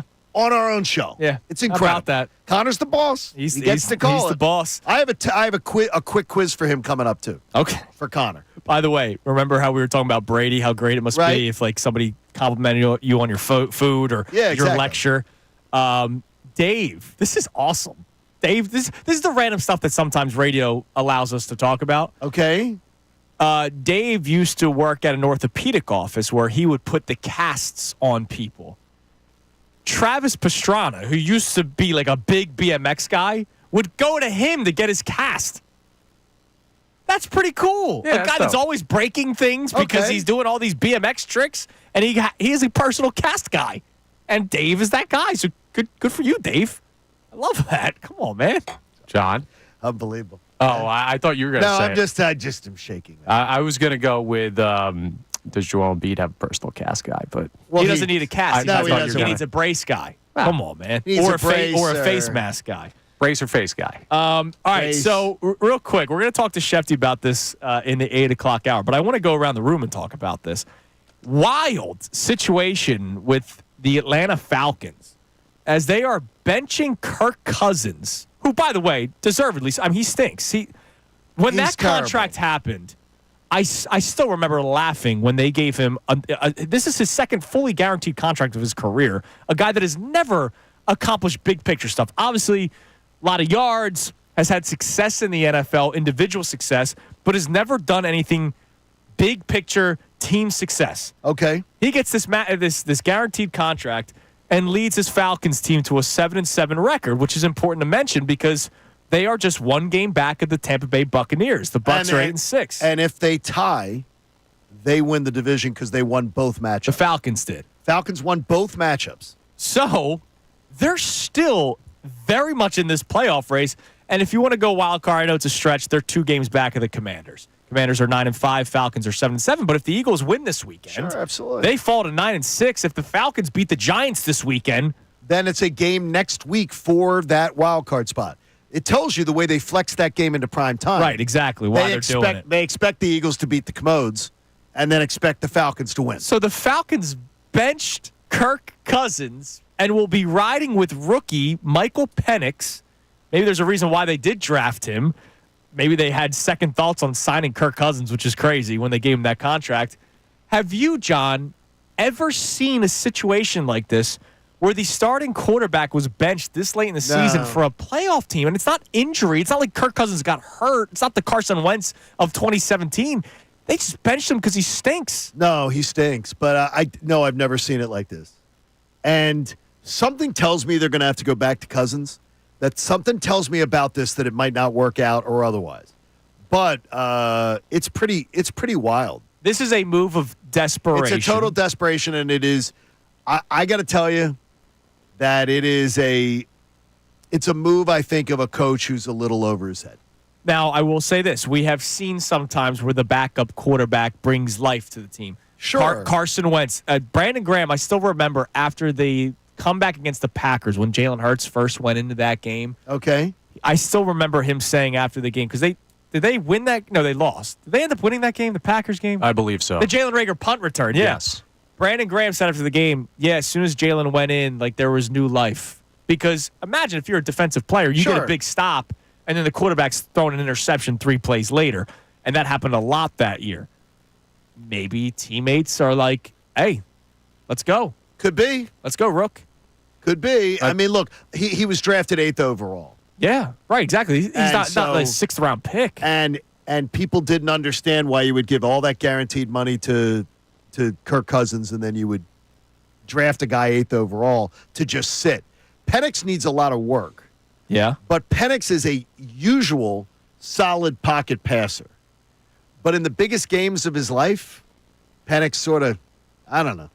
I just think it's so desperate. I also wonder if the Giants is a perfect time to do that. No, it is a perfect time. And it's a home game, and it's the Giants, and you go, you know what? You can make a few mistakes, rookie mistakes in this game, and we can survive. And we're still going to survive. And what, are you just going to drown with a quarterback that absolutely stinks right now? Like, Kirk Cousins is not winning them a game. Right, he's not turning around. His season's not turning around. He's not going to have a 4-touchdown performance on Sunday, and all of a sudden he's great. You know he's going to be sought after in the offseason. Oh, I was about to say future San Francisco 49ers quarterback. Yeah, I mean, he's going to go somewhere, and somebody's going to trade for him for a third-day pick. Yeah. He'd be great in Tennessee. Kirk Cousins end up there. just I mean, he fits. could. It's terrible. But I'm just saying, he's got 3 years left of the $180 million contract. Instead of paying Brock Purdy, who they may have questions with, for $250, maybe they go, hey, we could try this Cousins guy. No, I mean, I can tell you this. Shanahan's the smartest guy in the room. Just ask him. He'll say, I can fix it. 215-263-0975. Call that number right now. The first person to get the Kincade Salciunas Wawa order today will get a $50 Wawa gift card. 215-263-0975. Our man Adam Schefter joins us to start the 8 o'clock hour next, right here. 97.5 The Fanatic. Fanatic Sports Update. A chance to clinch in Washington. I'm Connor Thomas, and this update is brought to you by Ace Hardware Home Services. Got a leaky pipe, having issues with your heat? At Ace Hardware Home Services, they're around the block with everything you need to fix it. They've got the pros to keep your home humming all year long. Ace Hardware Home Services. The Eagles have a chance to clinch the NFC East in Washington on Sunday with a win. They're rolling into their matchup with the Commanders with a 10-game win streak, a 12-2 record, tied for the best in the NFC. And Kellen Moore, offensive coordinator, talked to the media yesterday about, well, just how good the passing attack was on Sunday, led by Jalen Hurts. Jalen did an excellent job of working through his progressions, getting the ball out of his hands. Protection was excellent. I thought our guys did a really good job early in that game, finding that rhythm and playing at a high level. So we'll see if the passing offense can figure that out again on Sunday in Washington. And we'll see if the Eagles can take another step closer to their ultimate goal of the Super Bowl. That would be winning the division, the next step. The Flyers are back on the ice tonight in Detroit against the Red Wings. That game has a puck drop of 7 p.m. You can hear it live right here on 97.5 The Fanatic. The Sixers are off until Friday when they'll once again play the Charlotte Hornets. It's an off day for all NBA teams, as last night the NBA Cup concluded. The Milwaukee Bucks won the second ever in-season tournament. Adam Schefter joins us coming up next. Amy Fadul will join us for the entire 9 o'clock hour. I'm Connor Thomas for the home of the 76ers and Flyers, 97.5 The Fanatic and 97.5thefanatic.com. Bill Colorado. The questions.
It is 8 a.m. on Kincade Salciunas on this Wednesday morning. We hope that you have a safe and pleasant and peaceful drive into work today. That's unbelievable. All right. Screw you, John Kincade. You're a piece of work, Salciunas. Damn right really I am. But also means... How about a loquacious drive to work? I don't know. I'm trying to think of something else. That's a beautiful word. Namaste, drive to work. Wednesday, 8 o'clock also means Adam Schefter. So let's head to the Comcast Business Hotline. Every day in business is a big day. Let He's Comcast peaceful. Business get you ready for what's next. He absolutely is. You get him fired up, though, he ain't peaceful. That's true. That could be true as well. When we get fired up, Schefter, it's always fun, too. He's brought to us by Landis Block. Create your very own jaw-dropping backyard paradise online at landisbc.com. Shefty, good morning. Happy holidays. Good morning. Happy holidays. How are we doing today? We're doing great. Doing great. The Eagles set a franchise record for 10 straight wins on Sunday, and it was nice to just talk about the game, Shefty, because last week was a little bit different. We had you on to talk about AJ's comments, Brandon Graham's comments. Have you heard anything since the Eagles' victory on Sunday? Is everybody in a good place in Philadelphia right now? Well, if you're not going to be in a good place when you have a all-time franchise record win streak of 10 games, like there's never been another Eagles team in the history of the entire franchise that's ever had a win streak as long as this one, right? It's, yeah, I mean, look, there's always things you're working through. It's a dynamic of a large group of individuals, and there are always going to be little things that come up. But when you're rolling along like that, those things get deodorized, and you move on, and it doesn't matter quite as much. Now, if you're having the kind of season that they did last year and crashing and burning, then all those things carry your shows for weeks. And it's just, I don't believe it's like that anymore. Like, to me, what you saw on Sunday was so predictable. Are you going to tell me in a week where there was as much drama surrounding Jalen Hurts and AJ Brown wasn't going to catch a touchdown and they weren't going to celebrate? I mean, the scriptwriters had that. That was so simple to write. I can tell you, Adam, I'm just looking at the last 5 weeks where the Eagles have given up 86 points, by the way, in 5 weeks. The amount of points that the Bills have given up the last 2 weeks. And they have wins over 4 playoff teams. Commanders, Rams, Ravens, Steelers, currently in playoff position. Yeah. Is there any box that you believe this Eagles team has left to check as far as the sniff test? You know, I'll tell you the other thing that's really interesting. You just mentioned Commanders, Rams, Ravens, Steelers. And then they had that one Panthers game snuck in there, too. I got it. But what you didn't mention during that time is that the Detroit Lions lost half their roster to injury. So not only are the Eagles improving, ascending, winning, all those things, I know Dan Campbell is not going down without a fight. I know they still have a lot of players. I know they'll still be able to outscore some teams. I know they're still going to win a lot of games. It's a great Lion team. But it is not the same Lions team. It's just not. When you take David Montgomery, Aleem McNeil, Carlton Davis, just 3 more players that they lost this weekend out of the equation, I just don't know that they're going to be able to hold on for home field advantage, maybe not even the division title. And I just think that in the end, by the time these final 3 weeks play out, the road to New Orleans is going to go right through Philadelphia. Oh, I love hearing that. Love hearing that. That's good. First of all, Shefty, bless you.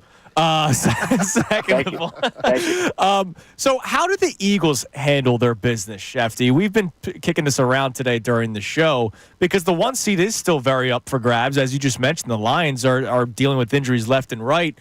The Eagles are relatively healthy, and the 1 seed is still a possibility, but Saquon got dinged up this past weekend. A.J. Brown, the hip drop tackle that nobody calls penalties on, even though that's a rule now. A.J. Brown got pulled down and messed up his ankle a little bit. How do teams handle their players, their key players, this late in the season when there are still opportunities like a 1 seed to grab? I think you just handle it the way you've handled it all year long. You know, until there's no reason not to handle it that way, you're playing to win. And if the guy can play, he's going to play, and if he can, he's not. I don't think anything's changing right now. I mean, maybe you can be a little bit more conservative. Maybe, I don't know how that manifests itself exactly, but I don't believe that you're going to change very much. Like you're not taking your foot off the gas pedal right now. Is my point. You're just not doing that. And, you know, if the number 1 seed is locked up, okay, then. But you know what? If the number one seed's locked up, you're getting a bye week anyway, and too much inactivity is a bad thing. I know it's easy to say because as soon as you lose somebody to injury, you're like, oh, they should have been resting, should have been playing, whatever it is. I over time have grown to subscribe to the theory that you're playing your guys. If there's a game and there's stakes and there's meaning, you're playing your guys. They play through injury all the time. And if they're good enough, then they'll have a bye, and then everybody rests because they have to. No one who potentially would be in their path to get to New Orleans, trying to get past maybe it would be if they're a 2-seed, it would maybe be Commanders and the Vikings and the Packers. Do you think it's more likely that the Eagles will be carried by their defense or their offense? I actually think, John, that it's a balance, and that's what makes them is. I'm not going to give one side an advantage because the defense has played tremendous and really come on, and the offense is the offense, and and they complement each other.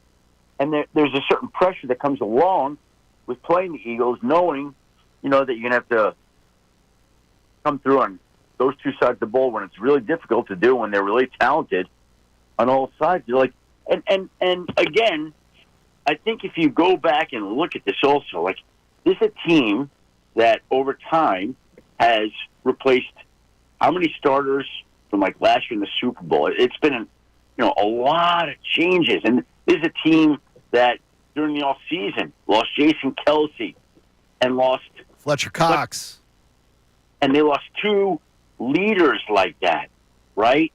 And so that's something that they were able to overcome. That you look at what they've done. And the talent they put together, I'm just telling you, it's pretty impressive, everything. I took some notes. I was going over some notes yesterday. I'm just looking if I can find it right now on my computer.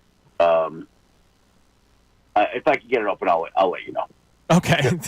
Don't cut that. Don't cut that. Take your time with that one, Schefter. Hold it. Take your time. Schefter, speaking of taking notes, you talk to people all the time, all over the league, and you probably get insight on certain players. And I think about Jalen Hurts, a guy who has checked what seems to be every single box, and even this season, but there's still a certain tone that people use when they talk about Jalen Hurts. How do people balance the fact that all he does is win? At least that's what it seems like. All he does is win.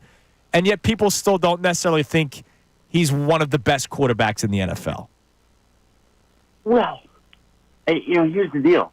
If they're wrapping up the number one seed, and he leads them on a playoff drive that results in the Super Bowl parade, I guarantee you that Jalen Hurts is going to get all the flowers he wants. It doesn't matter whether you think people are or aren't giving him the props he deserves.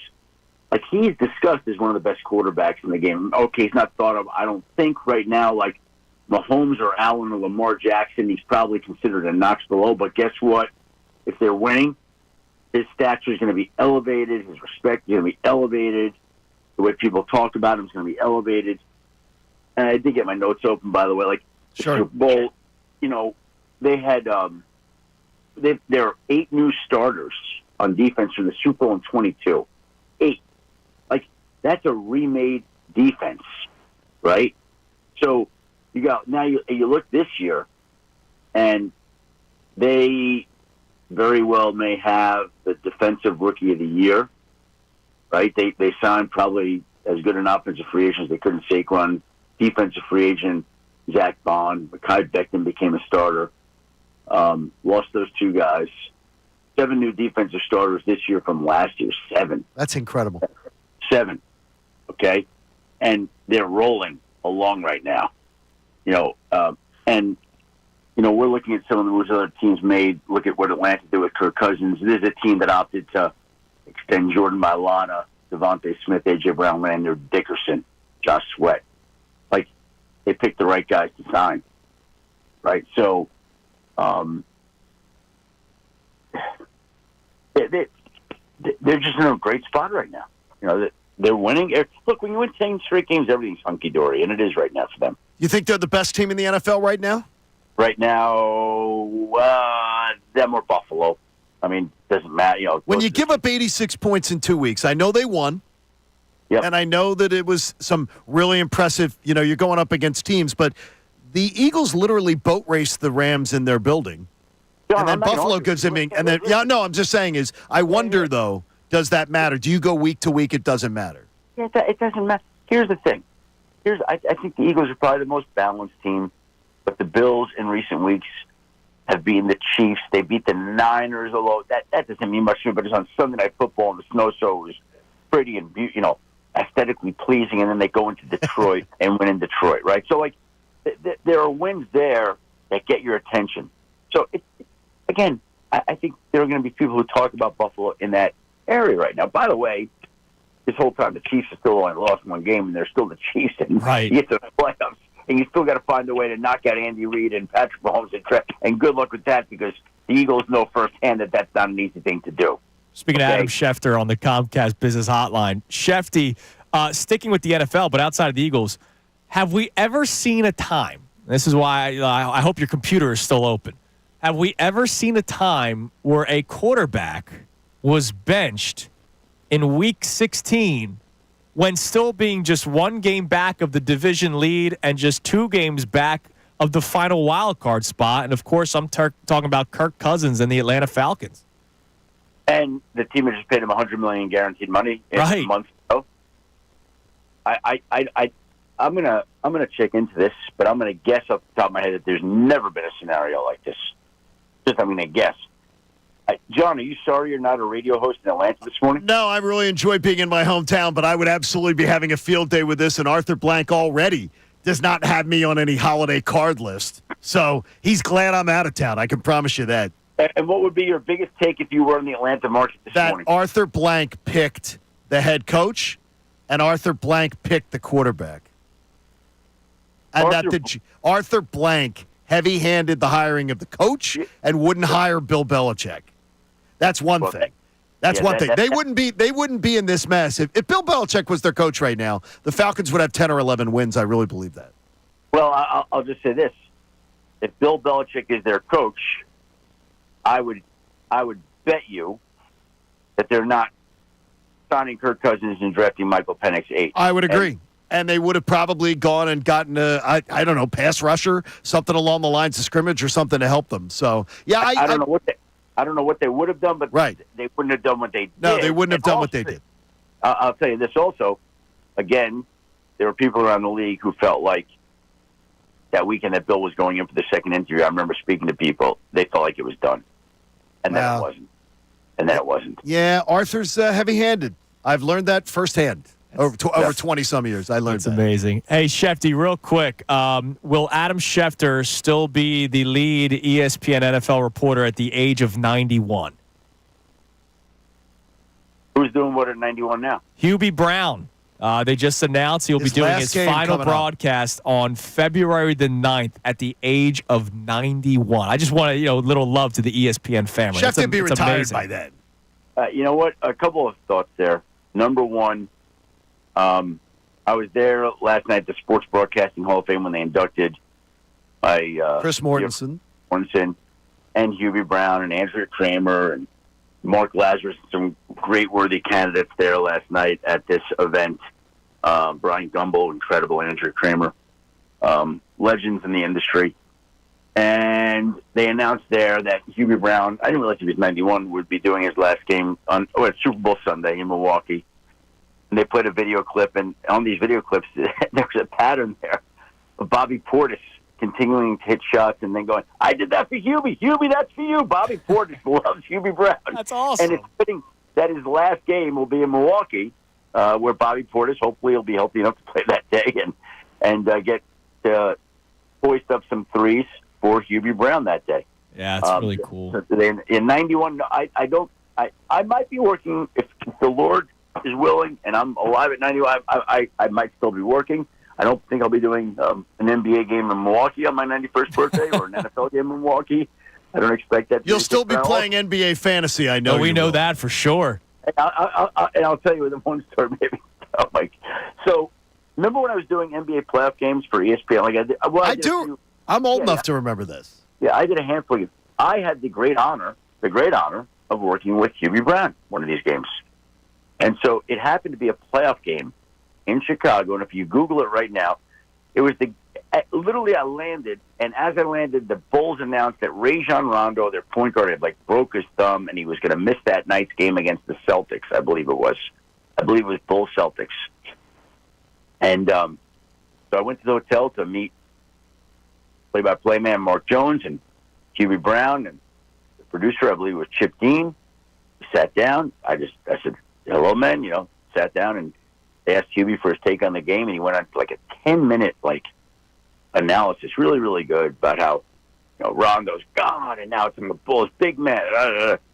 And so he finished up, and I go, so it's a big game for, I forget who the Bulls center was at the time, but so it's a big game for that guy. And he looked at me, and he just went crazy on me. He's like, don't interrupt me. I'm not doing my talk. I'm like, what? What? And he's still incredible at 91 years old. It's amazing, man. A lot of fire from QB Brown, and I experienced it firsthand. Absolutely. Well, we're looking forward to January with Schefter because we're going to have a great one. Yeah, we'll be off next week. It'll be Christmas Day 1 week from today. So Schefter, happy holidays, man, and we'll talk to you in the new year. We're not doing it Tuesday, huh? I mean, you guys can. I'll be sleeping in. Oh, no, I'm off Tuesday as well. Yeah, exactly. So. Sorry, Schefter, I'm slacking. Listen, man. Guys, well, let me take this opportunity now to wish everybody a Merry Christmas and Happy Holidays. You're the man, Schefter. We appreciate it. There he is, Adam Schefter on the Comcast Business Hotline. Brought to us by Landis Block. Create your very own jaw-dropping backyard paradise online at landisbc.com. I wanted to bring up Hubie. And a Merry Christmas and Happy New Year and everybody and Happy Holidays from the folks at Landis Block who bring you Schefter every week. Absolutely. Jared and his entire team up there want to make sure you have a great holiday. 91 years old, Johnny. I can't wait 30-some years from now when we're still doing the show together. No, I will be long. I've told you many times there will be a day where I will enjoy 91, man. Sending you a text going, you're still working? We're not letting you go. Hey, Betty went at 91. My mom went at 91.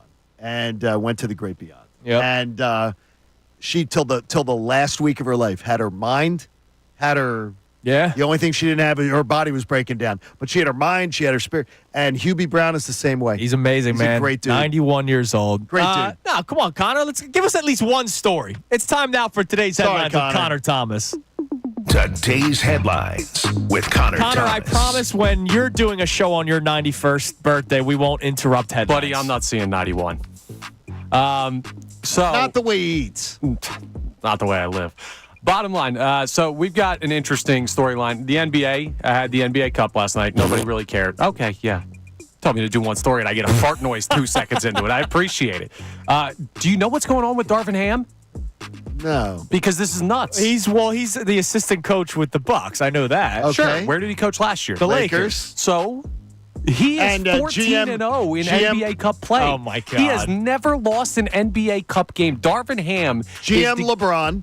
Well, okay. So what you're saying is the Sixers need to bring in Darvin Ham next year to at least have a midseason championship. Honestly, I don't know how people are paying this guy to be their head coach just for a month. Just put him in the NBA Cup. He's 14-0. You know why? Because nobody cares about the NBA Cup, and the teams told you that when they started losing games, it seems like on purpose to get the extra days of rest. Cross paths with him in his career coming up, and he is a good guy. He got screwed by Team LeBron. Yeah, of course he did. And I'm glad LeBron got his puppet in there and his job for his son.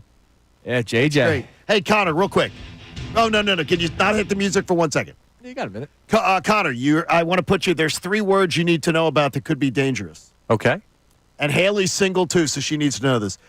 Do not fall victim to snowmanning. You know what snowmanning is? Nope. I'm terrified of this next. Snowmanning is there are women out there that are just looking to use you for free holiday interactions.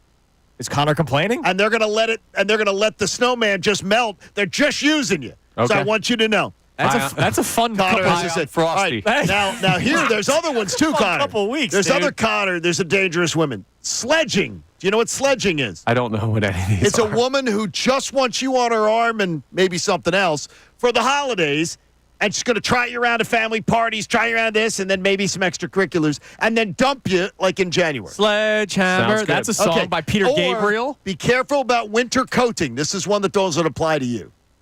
Winter coating is the guy or the woman who at the holidays starts texting the old ex because they don't want to be lonely at the holidays. Those are 3 terms Connor and Haley need to know about. I think Connor would love to be snowmanned and sledgehammered at the same time. Sledging, not sledgehammered.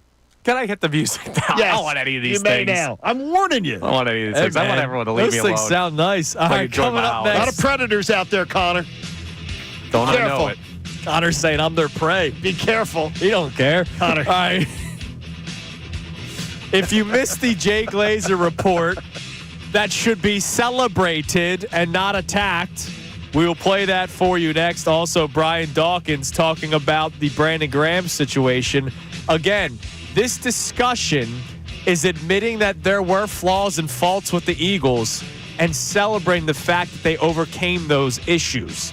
They were issues, but they've been overcome. It is Kincade and Salciunas on this Wednesday morning, 97.5 The Fanatic.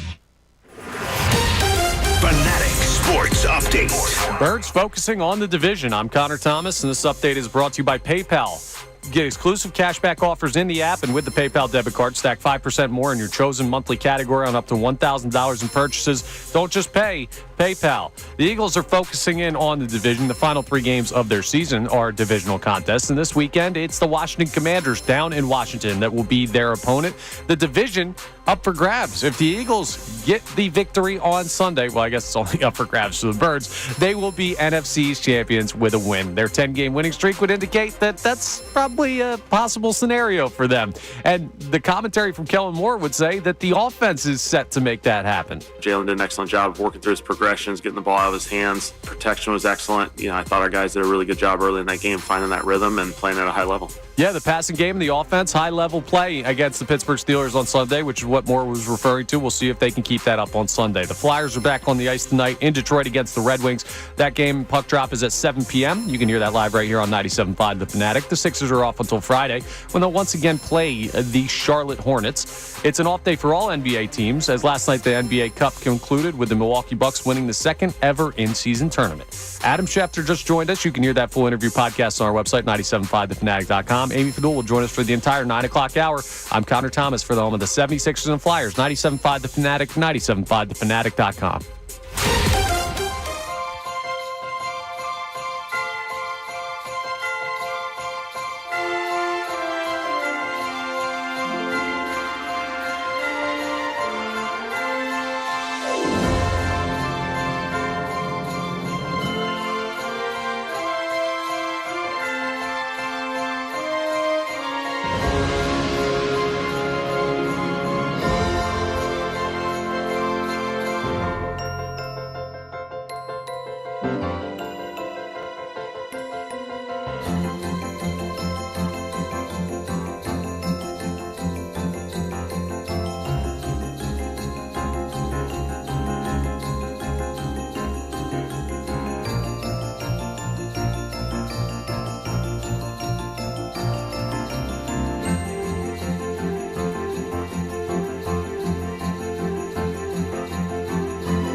32 on Kincade Salciunas, 97.5 The Fanatic.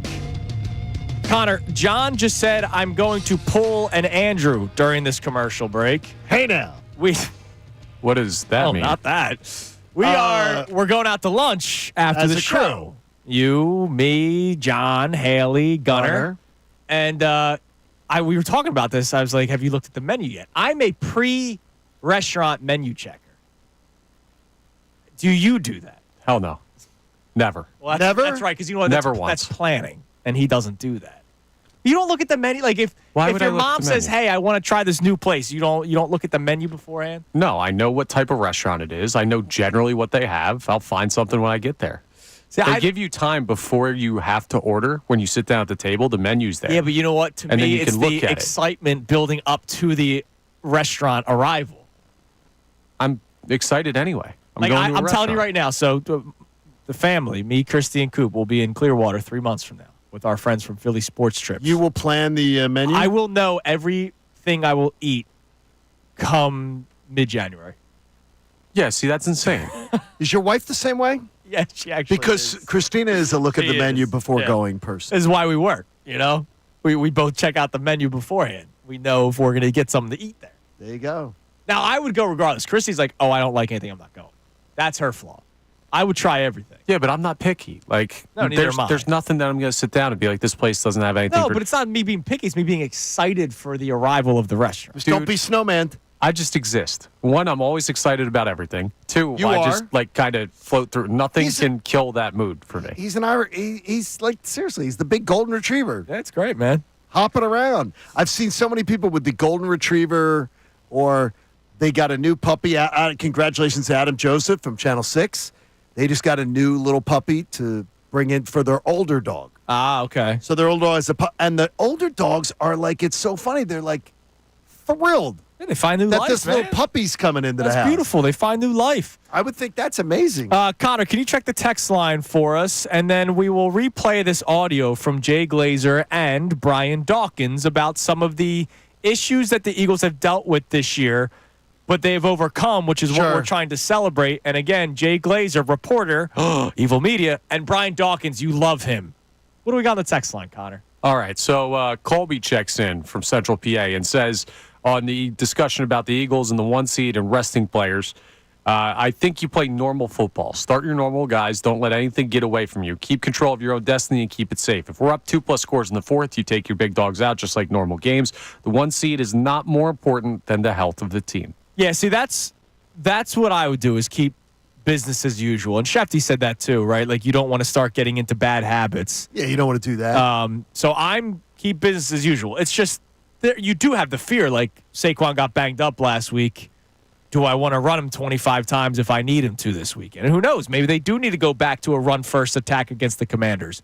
They had to throw to come back in order to win the last time they played the Commanders, and Jalen had a very good game that night. Remember, you were winning 12-10 in the fourth quarter, and Dan Quinn had a very makeable field goal and went for it on fourth down. You would have been down 13-12. So this game, there's some intrigue to it. Yeah, could be tight. A little bit intrigued. What else we got before we play? We'll check the text line in a little bit. You can text in, you can call on at 610-632-0975. Jay Glazer.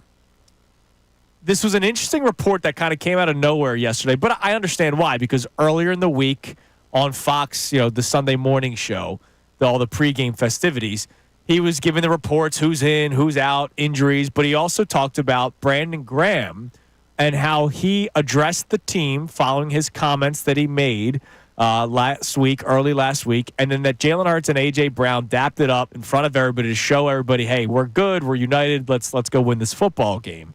Here's Jay Glazer giving you another story about something that happened earlier this year with the Eagles. The thing that nobody knows, and this is a credit to Jalen, is in the bye week, Brandon Graham actually with Big Dom went to his house and said, hey man, we need you to kind of connect more with everybody here. Right? As a quarterback, you kind of get lost in that. So much other stuff you got to do. And he went out of his way. He met with the offensive line, connected. He met with Sirianni like 3 times or several times. Connect with him. Connected with, he went out of his way with Graham, with everybody to connect with them more, saying, okay, I understand there's more to the quarterback position than me just sitting here with the game plan and, making sure I could, throw here, throw there. And they all credit him with doing a great job for it. And it's just not out there how good of a job he's done to connect with his teammates. So again, it happened. It was a problem. It's been talked about as a problem from teammates, reporters, you name it. And it was a problem through the first month of the season. But this isn't us saying, is this going to be an issue? No, this is us saying, look, there was an issue, and they've overcome it. And we're celebrating that today. It's a very positive story, and it's a great thing that it doesn't matter when. Like, it really doesn't matter in the long term as long as you fix things. If there were problems and bumps along the road and you didn't burn any permanent bridges and you fix something, you fix a deficiency. Yeah. That should be celebrated, not like, wow, they're trying that's to tear a shame this that they had to down. do it. No, I think it's a good thing. I am surprised, though, that someone's talking about this. I mean, Jalen was there, Brandon Graham was there, and Big Dom was there. And twice you hear him say, Jay Glazer, nobody knows about this. Well, there's an old thing that if two people know something, it's not a secret. So Jalen, I promise you, and I know it, did not talk to Jay Glazer about this. So it was either Brandon Graham or Big Dom. I don't know if Brandon Graham maybe had talked to him about it before. Maybe. But this stuff doesn't thrill Jalen Hurts.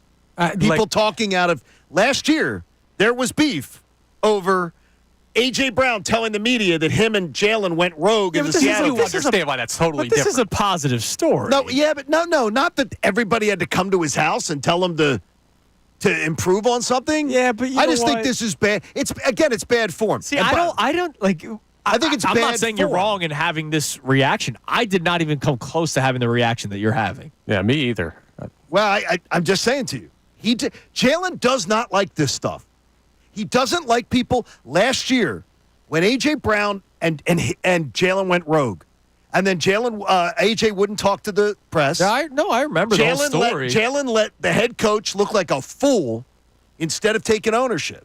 Yeah. They didn't. It took like a week for A.J. to come around and finally say, hey, the head coach, don't blame him, blame us. Well, and AJ and Jalen never wanted to speak a word about it. No, I got you, but you can't. There are points where you can't just let a narrative exist outside the locker room and not talk about it, right? Like, Jalen Hurts might be comfortable being in his own bubble, but guess what? If the fan base or the media or people are starting to talk about something outside, you can't just say, well, no comment. Because that's going to allow... This story wasn't out there, so you didn't have to talk about it. There were stories out there about him connecting with his coach more and connecting with teammates more previously. Come out. Yeah, but I mean, you didn't need to add this to this story. It's a good thing. Why would it not be good for Jalen Hurts' narrative for whoever's put this out there? And let's just say Big Dom, if it was him, say, hey, he's done a really good job of connecting with everybody. This is not something to worry about. We played Brian Dawkins multiple times this morning. You don't need to talk about this stuff. No, and as he Dawkins said you it don't about have to, Brandon Graham, which is different. Well, it was either Brandon Graham or it was Big Dom that put it out there. Different comments. Different comments. Brian Dawkins would not have shared this either. You don't have to share everything. Now, look, I will say this. Howie is... And it's a very positive thing on Jalen, but it's also not cool. I get it, but look... That everything's got to be on Front Street. Howie is a master manipulator of the media, always trying to put out, the positive spin of the Eagles, right? We've... the Rappaport story just a couple weeks ago. Here's where that falls apart. All right. I don't think that Howie and this reporter are very tight. Is that right? Okay. Howie has people that he's tight with. One of them joined us in the last hour. But then again, Howie could have said, hey, Big Dom, why don't you put this out there? He could have. Big Dom's a big part of the team now, remember. He wears a headset on game days. All right, coming up next. John Kincaid's favorite time of the week. Oh, no, it's the most wonderful time. What do you mean, oh, no? It's the time week. for the NFL.com Power Rankings, the least biased among all the power rankings. Last week, the Eagles were at number 2. Where are they today? Are they still at 2? Did they drop? Doubtful. Did they climb? We'll find out next. It is Kincade and Salciunas on this Wednesday morning right here, 97.5 The Fanatic. Now, a Birds Insider Update.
Kincade Salciunas, 97.5 The Fanatic on this Wednesday morning. Amy Fadul joins us for the entire 9 o'clock hour today. She normally joins us on Tuesdays for the 9 o'clock hour, but she was unavailable yesterday, so she'll join us for the entire 9 o'clock hour today. Out for a little hike yesterday. My neighbor Mark says, I love it when Amy joins you guys. Yeah, so do we. And so that's great. So Amy will be with us today. We are going to address something about this Jay Glazer report Well, momentarily. Yes. Momentarily. Because, John, we can't ignore the power rankings, John. Oh, my gosh. It's our favorite time of the week. The NFL.com power rankings. Connor, Maestro, little tunes in the background would be nice. There we go. All right. The New York Giants remain dead last, by the way. Ranked 32nd with their 2-12 record. I saw Schefter put out the tweet yesterday. The race for the number 1 overall pick is heating up.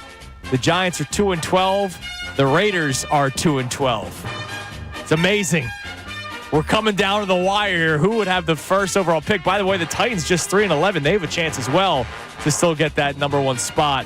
But yeah, your Giants, the New York Football Giants, come in at number 32. The Jags, just to give Dougie P a little moment on the air, not love, but a moment. They climbed up 1 spot. They're 28th. He will be fired any day now. The Jets moved up a spot, Johnny. Oh, that's good. I'm glad to hear that. They moved up to 26th. Did you hear the latest Aaron Rodgers? Yes, I did. I want to know somebody's vax status before I hear them talk about me. That's very weird. You can have your opinion. He's just a You can have your opinion and all that stuff. Dude. But, we talk about Jalen Hurts and this connecting with teammates thing. Does Rodgers fit in a locker room these days? No. What are you doing? Was anybody crying in Green Bay when he left? No. Was anybody, did you see like I said to you with Hassan Reddick, when Hassan Reddick left, silence from the Eagles locker room. Now, let's say Aaron Rodgers had a lot of other guys from back in his career that wanted to join him in New York. We will just say that about it. Yeah, he got another contract. Did Randall Cobb go last year? I forget. Because he was Randall Cobb was always, where's Aaron at? The Dallas Cowboys moved up a spot. They won, which is great because that means they're further away from getting a better draft pick. They improved their record to 6-8 with their win over the Panthers over the weekend. They're now 21 on the power rankings. If you enjoy the 49ers' demise, they dropped one spot. I do, to 18. very much so. Yeah, I do as well. Just a couple teams on the outside of the top 10 to mention. The Rams are 14th. They climbed up a spot.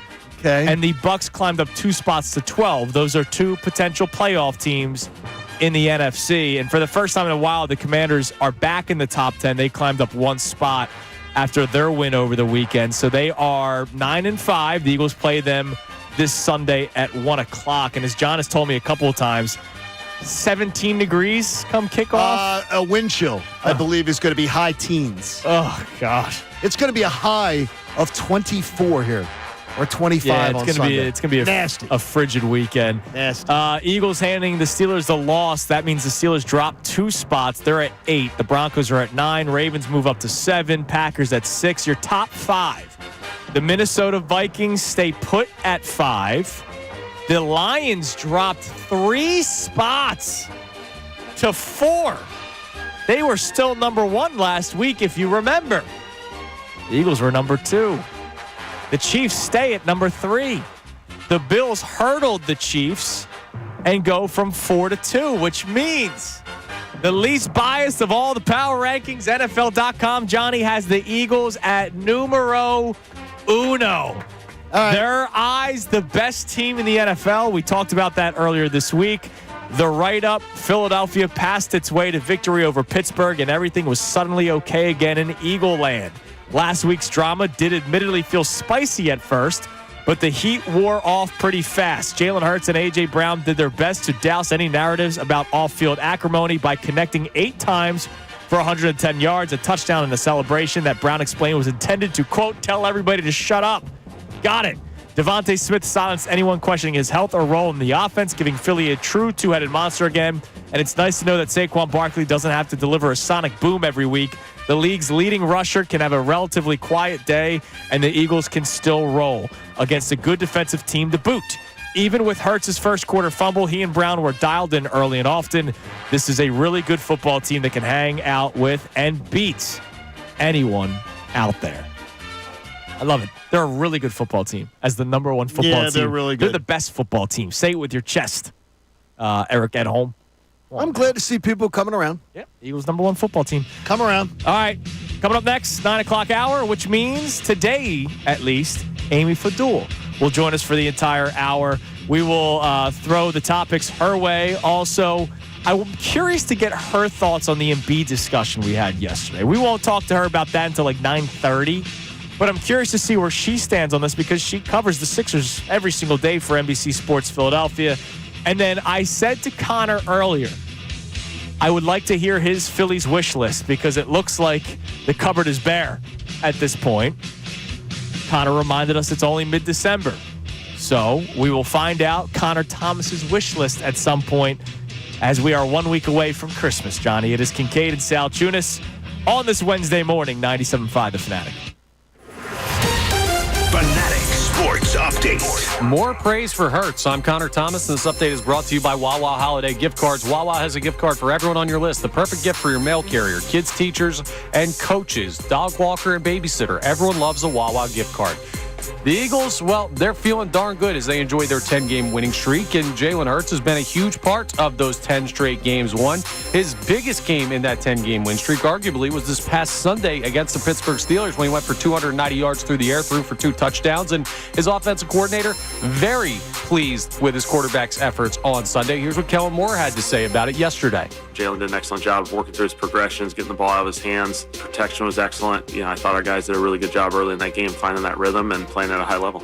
We'll see if the passing offense continues to stay at a high level when the Eagles take on the Washington Commanders Sunday down in Landover, Maryland. And if the Eagles can secure their 11th straight victory, that will also mean the securing of the NFC East title for this season. So we'll see if they can win the division on Sunday. How about that? The Flyers are back on the ice tonight in Detroit against the Red Wings. That game will be at 7 p.m. right here on 97.5 The Fanatic. The Sixers are off until Friday. They'll once again play the Charlotte Hornets. Feels like every other game's against Charlotte. It's an off day for all NBA teams as last night the NBA Cup concluded. Milwaukee Bucks winning the second ever in-season tournament. Amy Fadul will join us for the entire 9 o'clock hour, so that's coming up next.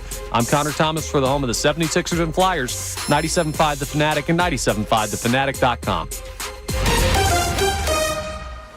Philadelphia 76ers basketball. The sumo blocked by Paul George. What a defense.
Salciunas, 97.5 The Fanatic. Amy Fadul will be joining us momentarily. There's traffic afoot. Apparently a very bad accident. And I did wish everybody a safe drive today. So you can't. You cannot blame me for this one. No, the person I wished everybody a safe drive. No, but I think what happens is that maybe the person that was in the accident wasn't listening to me. Maybe, and that's their own mistake. That's their problem. Oh, I hope everything's okay, in all seriousness. Yes, please, everybody be okay. Get to work and slow down on the roadways. Today, there were some crazy people at 4:45 in the morning. They had to be somewhere, like, where do you man. have to be at 4:45 in the morning? They had to host a radio show. Come on, man. Oh, my gosh. Sorry, I flipped you off while I passed you didn't. You're going the wrong direction. Before we get to Amy, where we will do like the natural reset of the show with Amy and get her thoughts on all the topics, Connor, you believe you have a wish list? No. I don't go into off seasons with wish lists. I don't. I go with the ideas of where the team could improve. All right, and I see what they do. Where could the Phillies improve? You know they need outfield help. Yes. Outfield was a weak spot. So correct. The cupboard's not bare. Teoscar Hernandez has not signed a contract. Now, he'll probably go back to the Dodgers. He is not inked to a deal. I will just say this. I wanted Teoscar Hernandez. I do. I don't think the Phillies have any interest. He's another strikeout machine. I don't think they have any interest. And so now that adds to the strikeout machine team. It adds to the problem they've already got. I like Teoscar Hernandez a lot. I think that was a perfect signing for the Dodgers because of all the guys that they get on base, and all they needed from him was pop, and that's all he needed to focus on. But he strikes out a lot. So Jerks and Profar are still available. Okay. Anthony Santander, who hit over 40 homers for Baltimore last year, is available. Like, there are other outfield options that would be plus options. Alex Bregman has not signed a contract. If you trade Alec Boehm and you change what you do at third base, Alex Bregman being your guy, that's not running it back. Moving Alec Boehm and Nick Castellanos, that gets confusing with the Alex. You sound like every Philadelphian ever. Yeah, right? But like Asante Samuels. If you are to trade Alec Boehm and Nick Castellanos, who are in a reported offer for Kyle Tucker earlier this offseason, that's 2 starters that are not going to be back. There's only 9. So and 2 in a deal that was laughed at. Okay, but like these are guys they're looking to move. Yeah, but the thing is, it shows you're not getting. You offered 2 of those guys and couldn't get the kind of player that we want. Well, because you didn't put a prospect in there, which is why the Chicago Cubs got that deal. Crawford was reportedly added in the deal. Oh, was he? Okay, Yes. the report I saw was just those 2 Yeah, guys. Crawford was also the young piece that they reportedly Like, here's the thing. The value for Alec Boehm doesn't seem to be where the Phillies think it's at. I'm curious. I can't believe that they would think it is. They had to bench him in a playoff series. Right.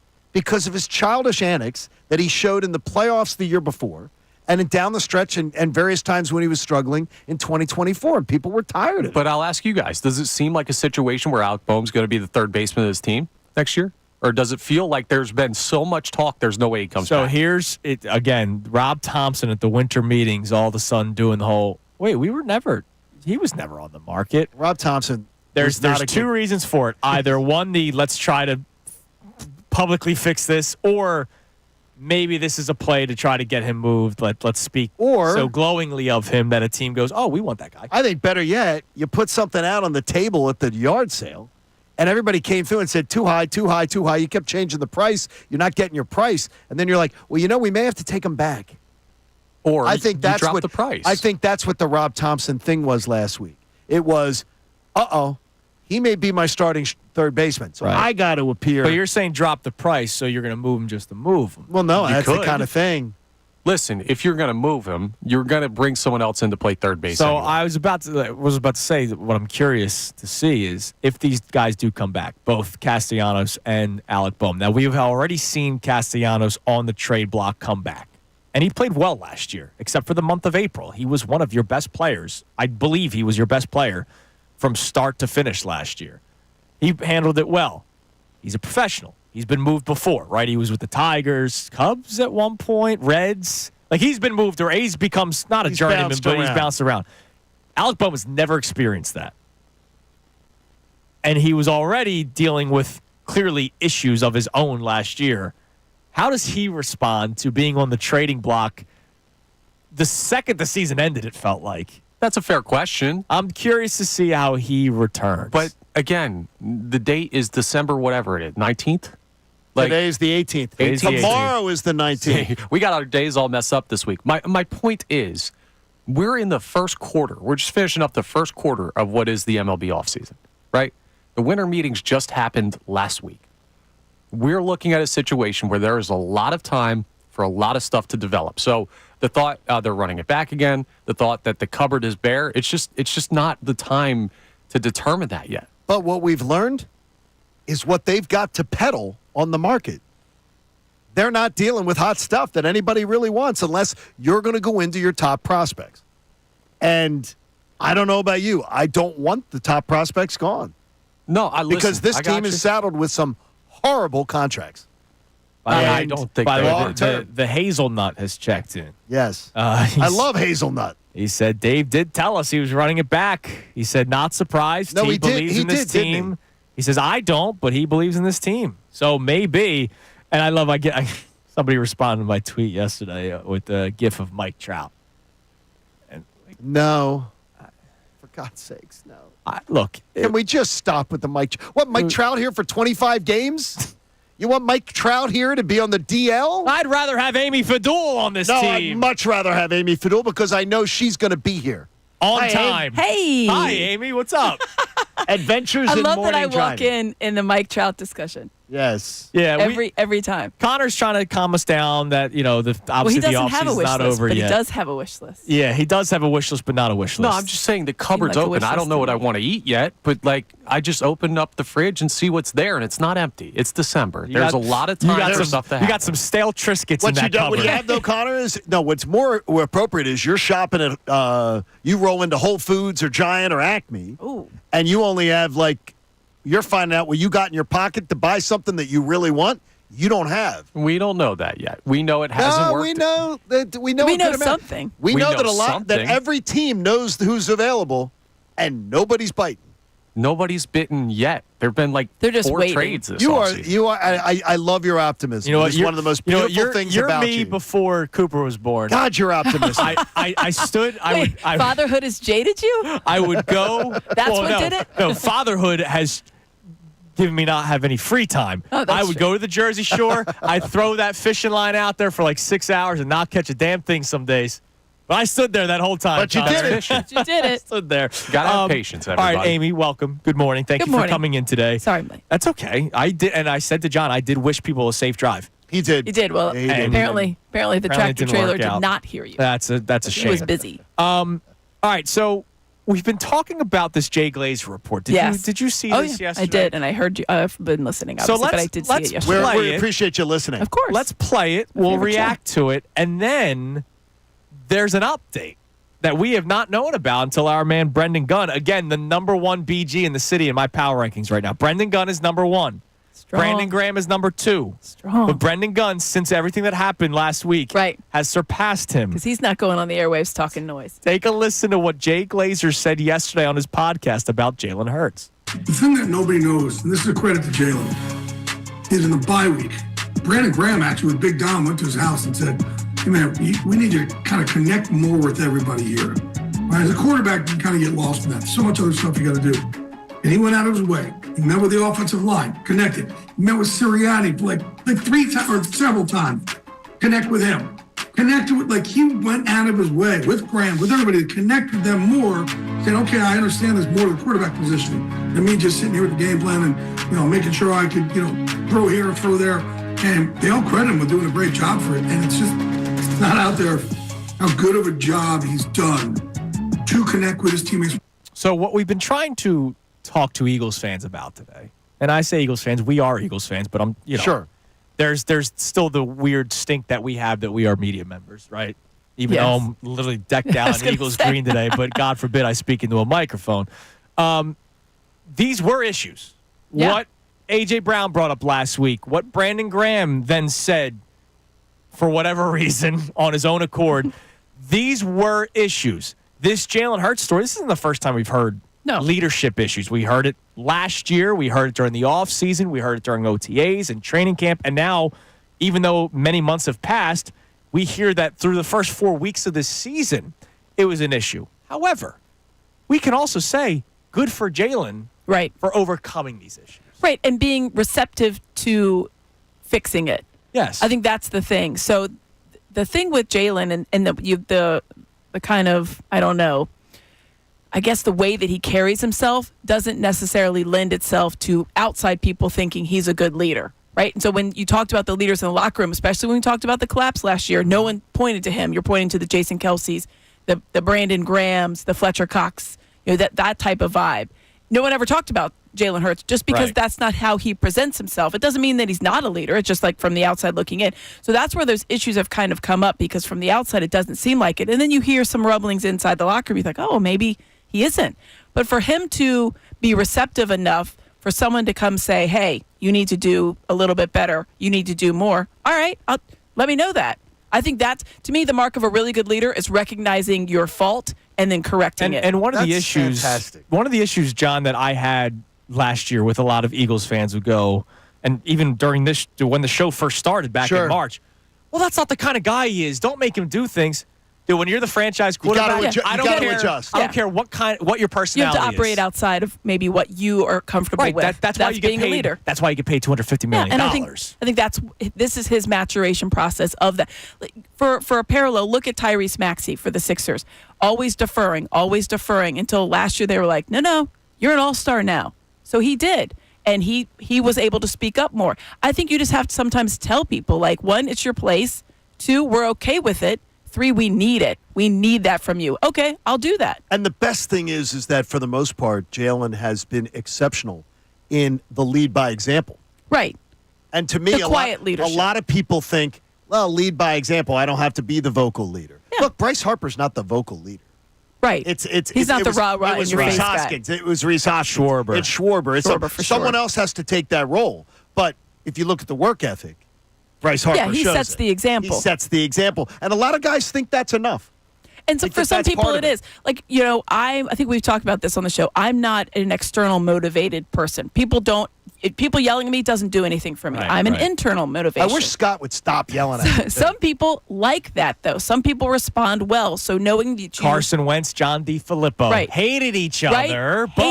But there you go. So it's interesting that I think that he realized, all right, I'm not that vocal guy, but some people need it.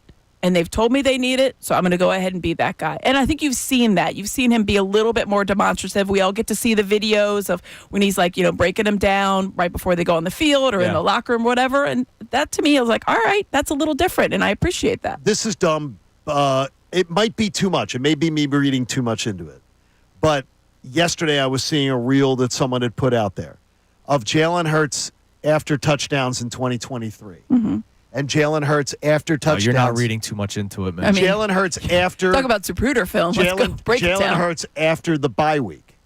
This year? And Jalen Hurts last year not celebrating touchdowns. No, this was him on the sideline all the time. And Jalen Hurts this year, all the different times that he's like him and AJ the other day. That was funny as hell. Yeah, that was. Yeah. And I love the fact because they were like, "This is coming to you. You're catching that ball. Oh, and I'll meet you at the 10-yard." That was practice. And that was fantastic. And to me, that tells me too, dude, lighten up. And I've said it before. Nick Saban, in an interview, I interviewed him, and he said, one of the few players he ever had to tell to lighten up was he's Jalen all Hurts. business all the time. And I think that also you can learn. And even when he's joking, you don't know it. Right. Like when he sits down at the postgame press conference. Is that what you wanted? Yeah, I was just like, is that what you guys wanted? I think was that that's a joke? Are you serious? I can't feel really like tell. it, but you're not smiling all that much. Just keep I think winning. that's you. Just keep I winning. also wasn't looking at his smile. I was looking at the chain, man. He had ice. Yeah, what was that? He had ice. Breed of one. That's luggage tag? It's like a dog tag type of vibe. Like a dog tag type vibe. See? I was onto a tag. But I was more on the not luggage so much tag. luggage, but that was like a dog tag. Can I pull that off? What kind of dog is Beethoven? What are the Saint Bernard? That was a Saint Bernard dog tag. No, that was a Great Dane. That thing is exceptionally large. Amy throwing the shade right away. Wow. Can I pull that off? No. Now, what's amazing? I don't know that he could pull it off, but he got close. What's amazing, Amy, is these topics can go in so many different directions that sometimes I don't even think about, right? And that's the beauty of working with John, working with Connor, hanging out with you for an hour every week. John brought up something that I wasn't even thinking about this story coming out. Now, I imagine Jay Glazer got this scoop maybe last week when everything was going awry for the Eagles. I guarantee it wasn't from Jalen. Yeah, it didn't happen 100%. in the last 24 hours. And it wasn't from Brandon Graham, according to Brandon Graham. Brandon Graham, if people didn't know, we didn't know until our man BG, the number one BG in the city right now, Brendan Gunn. Well, BG reporting on BG. Yes. Yeah. So Brendan Gunn sent us a screenshot because Brandon Graham responded to this Instagram reel on Instagram by saying lies. So he's saying this never happened. With 100%, I can tell you, there ain't any way that he got this from Jalen Hurts. Yeah, is Brandon Graham saying the whole thing is a lie, or that that's that report? That's from what Jay it Glazer. sounds like. Yeah, that doesn't sound like something. Jay Glazer doesn't usually make up stuff. Exactly. So I mean, could yeah, it I don't be think it's a backtrack. No, Jay Glazer's not going to back Could down. it be something where last week Brandon Graham got in trouble for? I think Brandon Graham's trying to learn his lesson of like, hey, let's keep it in the locker room. That's what I've been saying. That's how I would read into that. So, and then John's talking about how Jalen might not be happy if this story gets out, and I didn't even think about the ramifications of this coming out because we're looking at even this though as it's a positive. Yeah, it is a as positive. positive. I mean, it's a good story. So I don't know. I don't think this is going to lead to anything.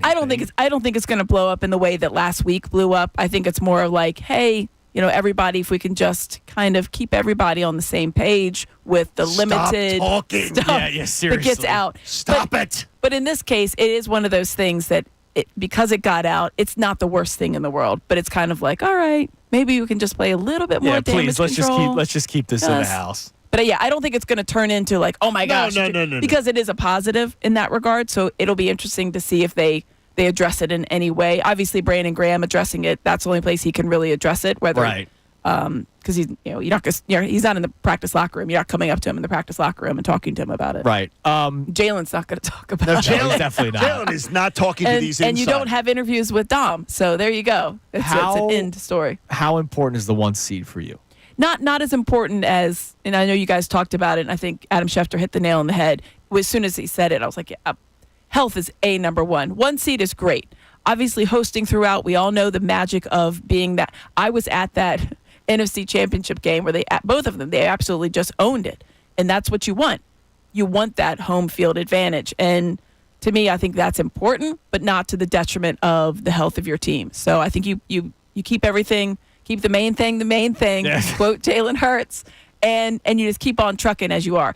No messing around. If you have a big lead over whomever you're playing at any given Sunday, I feel like you just keep, all right, if it's a big lead, Saquon Barkley comes out, you get a little Kenny Gainwell time. Big lead, all right, maybe you throw Johnny Wilson a couple of balls and you don't have Devontae Smith going over the middle type of vibe. The 36 total yards for Saquon this weekend. He's 2,000 total yard season. It's incredible. That's an incredible year in and of itself Yeah. before you get to any of the other. And all the people that are like, oh, well, Eric Dickerson did it in. Stop with that. Well, you still got 2 games Exactly. to match what Dickerson did. Yeah, but I don't. I would put an asterisk. You would? Yes. See, I don't know. If he did it in 17, If he I did would. it in 17, Yeah, I would. I would. If it took till week 17, I would. Eric What if he- Dickerson gets an asterisk because OJ did it in 14. no, gets that's him, true. and But he he has has no one. asterisk. 14 But we still have it. Well, I'm talking about asterisks. I don't even recognize Barry Bonds' home run. So Whatever happened to I that guess- OJ guy? Isn't that amazing? Yeah, it is. Well, he's Yeah. no longer here with us. Yeah, he's Yeah. no longer with us. Yeah, he's no longer with us. Didn't find the real killer either. Ran out of time. Amy, this is probably the most important question we're going to ask you. Did OJ do it? No. Are you a menu checker? I heard this. Okay, so I peruse the menu, but not for me. What? For the kids.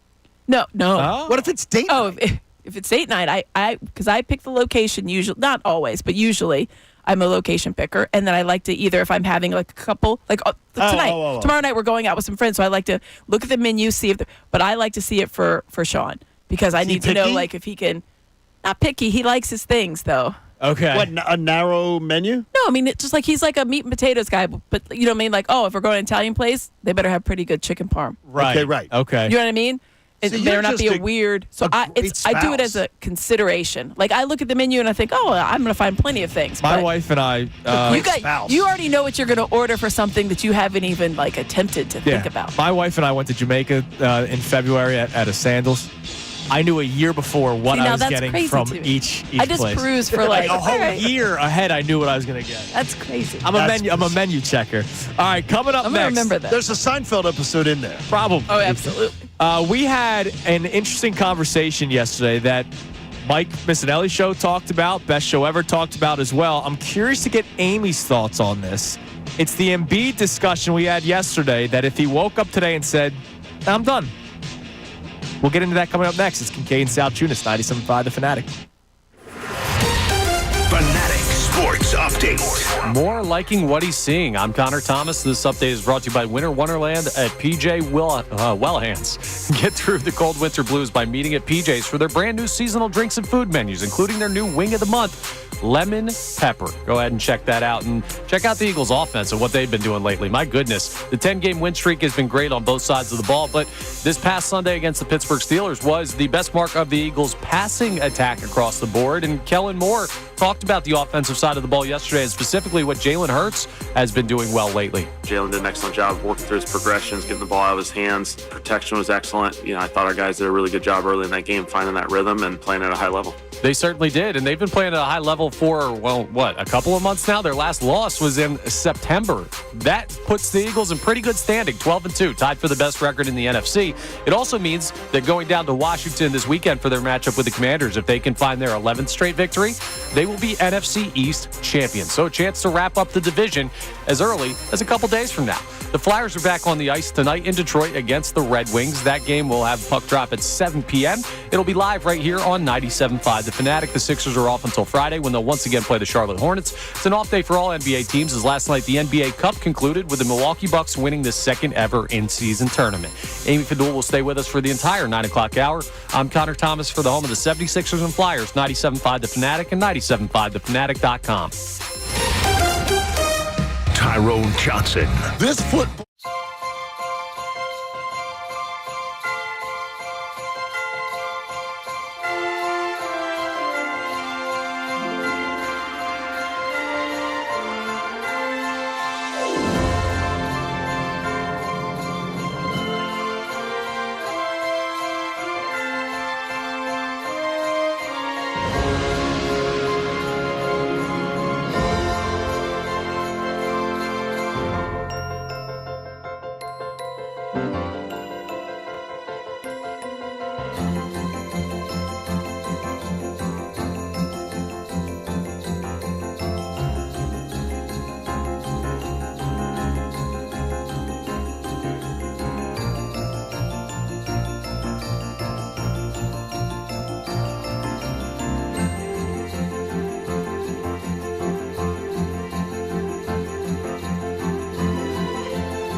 7:30 on Kincade Salciunas 97.5 The Fanatic, and we're joined by Amy Fadul for the entire hour. People wonder why I've gone on a war against the superhero movies. Our own Dylan McKinnon, he and I have gone toe-to-toe. Well, they're done, right? I mean, they've done a million of them. No, there's a new trailer coming out tomorrow. For what? Another Superman movie. What? How many more of these do we need? Until people It's the stop Superman going. origin story. And this isn't even the part of the universe, No, right? I have no idea. Because I was like, oh, really? Not at gunpoint am I watching that. But he's not a part of the universe. Connor, you're Is it still you're a Marvel guy. Henry Cavill? Yeah, he's DC. I don't know if it's Henry Cavill anymore. No, he's DC. He's a different universe. So, like, how many? Like, I will put on one of those movies on a plane and watch it without, just watch the visuals. And there's a lot of cool visuals. Yeah, of course. But I'm not watching. I just don't need any more of these. Like, how many more Joker It's movies? supply and How many more demand. Joker movies can they have? You stop going, they'll stop making yeah, they're them. the tush push, all right? It works for them every single time. So You're why right. would they stop? If You're you right, make Connor. it, they will watch. That's a good point. All right, Amy. So yesterday, we got into a discussion that carried into the other shows of the station yesterday about Joel Embiid. So John and I actually had this discussion like back in March or April, and I kind of had a moment when he had the meniscus injury last year. All the detractors of Embiid, everybody that criticized Embiid for work ethic and all that kind of stuff, you would know better than anybody. Last year was like the first year where he came in, he was ready to go, in shape.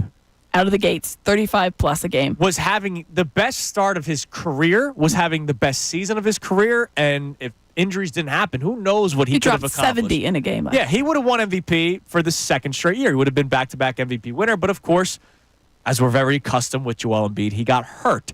And I did a show. This is when I was still doing middays, but then we did it again when this morning show first started. At what point does it get to you mentally if you're Joel Embiid?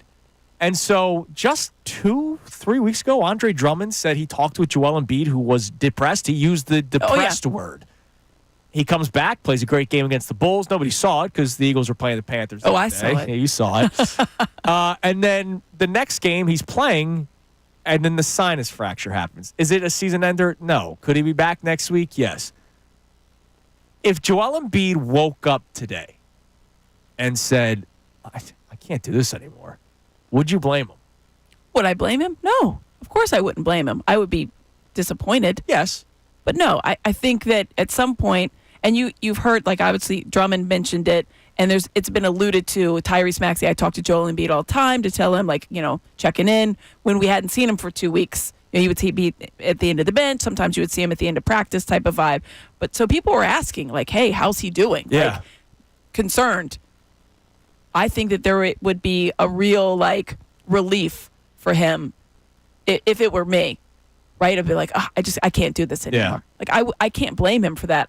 I would be supremely disappointed because I know what he can do and what he's able to do. I don't think he's at that point yet, but I imagine at some point you just have to look around and be like, seriously? Like, I talked to Jim Lynam, perfect example, and he's like, I've encountered a lot of big men who've gone through catastrophic injuries. Right. He's like, Sam Bowie is a prime example. This is Jim talking. He's like, here's a guy that just could not stay healthy, supremely talented. Yeah.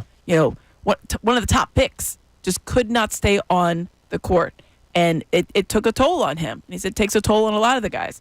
Sabonis is another guy that he pointed to, came over. He loved coaching Sabonis. Arvidas. Yeah, right? The old school. Man. Come right? on, man. He's like, there's a guy that 10 years earlier, if he'd come over in the NBA, would have had a 15-year career. But as it stood, it was more like a 5-year career because he came over when he was older, couldn't stay healthy, different things like that. So Soviet Union wasn't also taking care of the Lithuanians back then. Not the healthiest country over there. Here's a piece of bread for your post-game meal. Good luck trying to sustain an entire basketball game on this. Yeah. So I think that it's a valid point. I think that the positive for Joel Embiid that those guys didn't have when he's talking about the Sam Bowie type, so even like a Yao Ming, is that modern medicine has obviously come a long way and he can get healthy quicker. But yeah, I mean, he's had 3 facial fractures. Right. 3. And you look at them, and we played them all out on the pregame show the other day. The Markelle Fultz one is the most ridiculous thing when you watch it again. Markelle Fultz has just got in the way of the largest human on the court. Like, how did you not know he was going to be there? Yeah. Move. Get out please. the way. He's 7 feet tall. It's like when someone runs into a wall, you're like, the wall's been there longer than you have. How did you not see it? Yeah.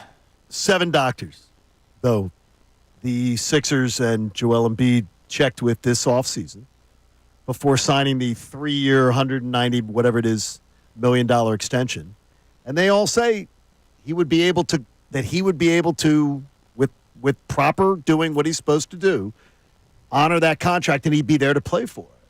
So to me, it's about if you got to get it right between the years, then get it right between the years, and the NBA does better than anybody. At investing in mental health and worrying about that. So if that's the problem, then someone's got to help you. Yeah, I don't know to that me, it's the issue. The doctors are saying to you, you should be able to do this. You should be able to. Or they wouldn't have signed it. Like, you should be able to. Nothing is so terrible that you shouldn't be able to get out there. Yeah, the thing is, I think for a guy like Joel Embiid, and if I were at that level, it's not just about getting out there. He wants to dominate. He wants to be like he did last year. I mean, last year he was leading. He had more points than he had minutes played. Last person to do that was Will Chamberlain, and that's what he was on track for. He was 33 minutes played, 35 minutes on average. He dropped 70, and he wasn't even 100%. So for him, I feel like he's like, if I'm in, I'm all the way in. I'm not just going to be out there and be like, all right, I'm Chris Pauling it at the end. I had a guy tweeting at me saying, well, he should just be like a 15 to 20-minute a game guy. Well, what if, A, he doesn't want to do that, and B, does that really help your team? Like, it helps you for 15 to 20. It's not going to help this team. It helps you for 15 to 20 minutes. It's not going to help this team get where it wants to go, but he doesn't have to lead. So Jim Blyden put it the best way. He's like, everybody's in on the party. I need you to join the party. You don't have to lead the party anymore. You got to join it. Yep. You got to be here. You got to get involved. And what I say to you last year, before this season started, there will come a time soon when Maxey is D Wade. Oh, yeah. And Embiid is Miami Heat Shaq. We hope. Still very good. Sure, absolutely. Right. Dominant. Just not Lakers Shaq, but you have this young kid. You don't need 35 points. You can give us 25. Right. Can you do what you got to do and lower your minutes like Pat Riley did with him? Well, yeah. Lower the minutes exactly. for Shaq.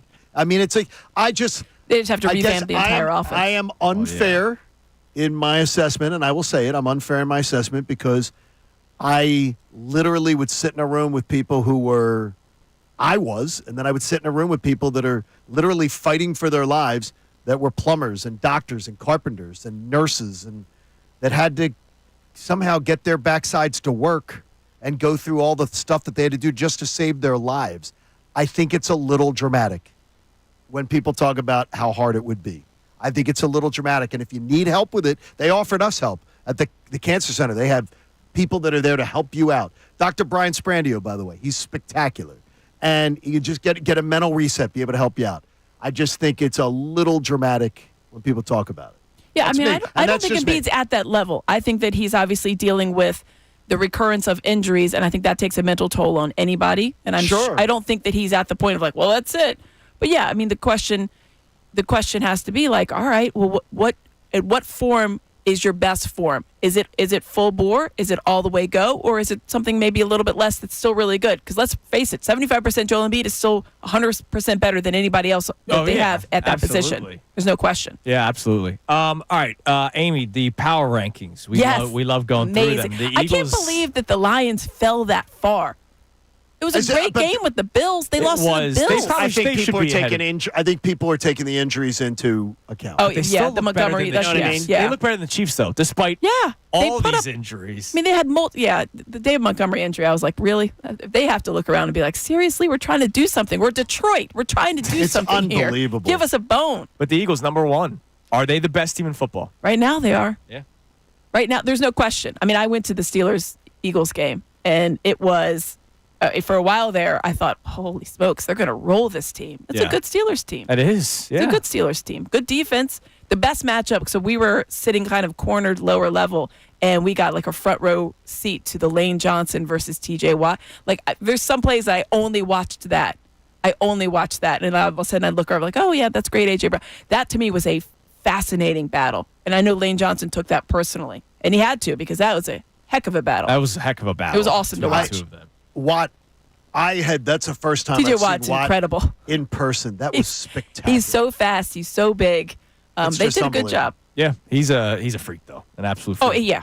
All right, coming up next, we have the Kincade Salciunas Key 3 best minutes from today's show, and then we have a couple more minutes to hang out with Amy.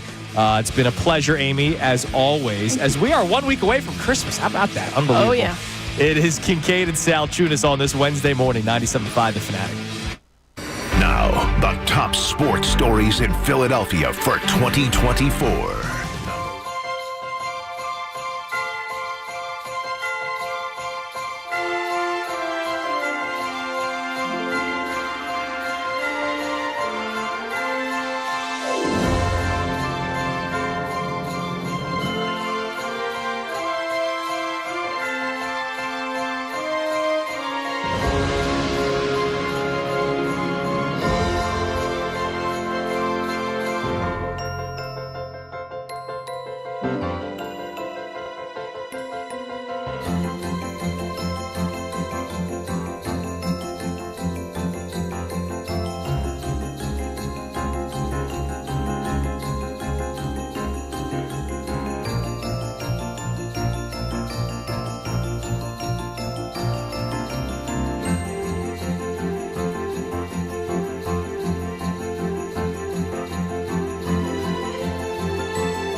2:47 on Kincade Salciunas. We need a therapy session, Connor.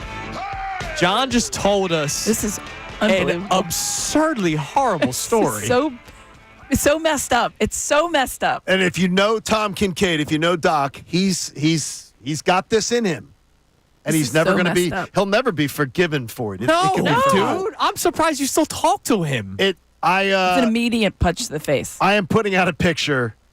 Raise your hand if your rotten big brother ever slipped a fake lottery ticket in your stocking. I got a fake lottery ticket from my brother. We put the lottery tickets, the scratch-offs in. Yep. And my brother was down in the sheriff's department in Tampa, and he picked up some lottery tickets, slipped them into the stocking, and I won $10,000. And it was fake. And Connor, so you know, this wasn't like last year. I just tweeted it. No, By the way, you were no, what, it was like 20? 30 years ago. He was You're mid-20s, so like like 30 years. imagine thinking getting like, 10 yeah. grand now. On a scratchy. And how bad was it? How bad would you feel afterwards? I said, I'm splitting it with you guys. He should have felt like he was 4 inches tall. I hope he does. And Yeah, he's that's out mean. there, and he's out there. And if you know Doc, then just know he's not the nice guy all the That time that is he pretends to be. And the atrocious. picture that he's posted, I posted it on Twitter. I put it out there. Why did you take the picture? Because he took it. He made him pose That with the is ticket. diabolical. It Kind is. Diabolical. It is. Kind of funny. No, but it's not. No, dude. it is kind no, of it's no. not. It is no. It's a little Connor, funny. I'm going to give you. It's kind was of gonna funny. say. But it is diabolical. It's diabolical. Dude, I It can only is. imagine mid-20s. Dude, You today, think you're getting Today, if I got 10 $10,000? grand, that would be really nice. Yes, it was unbelievable. My gosh. Unbelievable. All right, it is Thanks, time Doc. now for the Kincade Salciunas Key 3. 3 best minutes from today's show brought to us by Vonsi Brewing. Now, the Kincade Salciunas Key 3. Today's best. The balancing act, John, is something that we're going to talk about, and I don't think this conversation ends after today. I think this is a conversation that will kind of continue as the weeks go on, because you know that in the NFL, guys get banged up, nicked up, bruised up, right? But you're still trying to strive for a goal. And right now, the 1 seed is still very much in play. Johnny Charts, you have it all broken down for the people. It's all in play. 5 things to happen. And It's can you 5. explain those 5 things to happen for the people to know that are just waking up to start the show today? It's really simple. Eagles win 3. Minnesota and Detroit each lose 1. They are guaranteed. One of them is guaranteed to have a loss because they play each other What if there's a in the tie? final week. That helps the Eagles also. Okay, just making sure. It doesn't matter. So one of those things is guaranteed to come off the list of the 5 things. It's already guaranteed, and the Eagles will have nothing to do with it. It's the Eagles navigating Sunday that is, to me, the biggest potential pitfall. Beat the commodes, and you've taken care of your part of the business, and I believe 4 of the 5 things will be done. Detroit will just have to lose it. The question now is, how do you balance going after the 1 seed, which may not necessarily be a necessity for the Eagles, while still keeping guys healthy? Because Saquon Barkley, just in this past game, and by the way, guys, he's been healthy all season long, right? Knock on wood. I'm doing it as we speak. Yeah, please knock.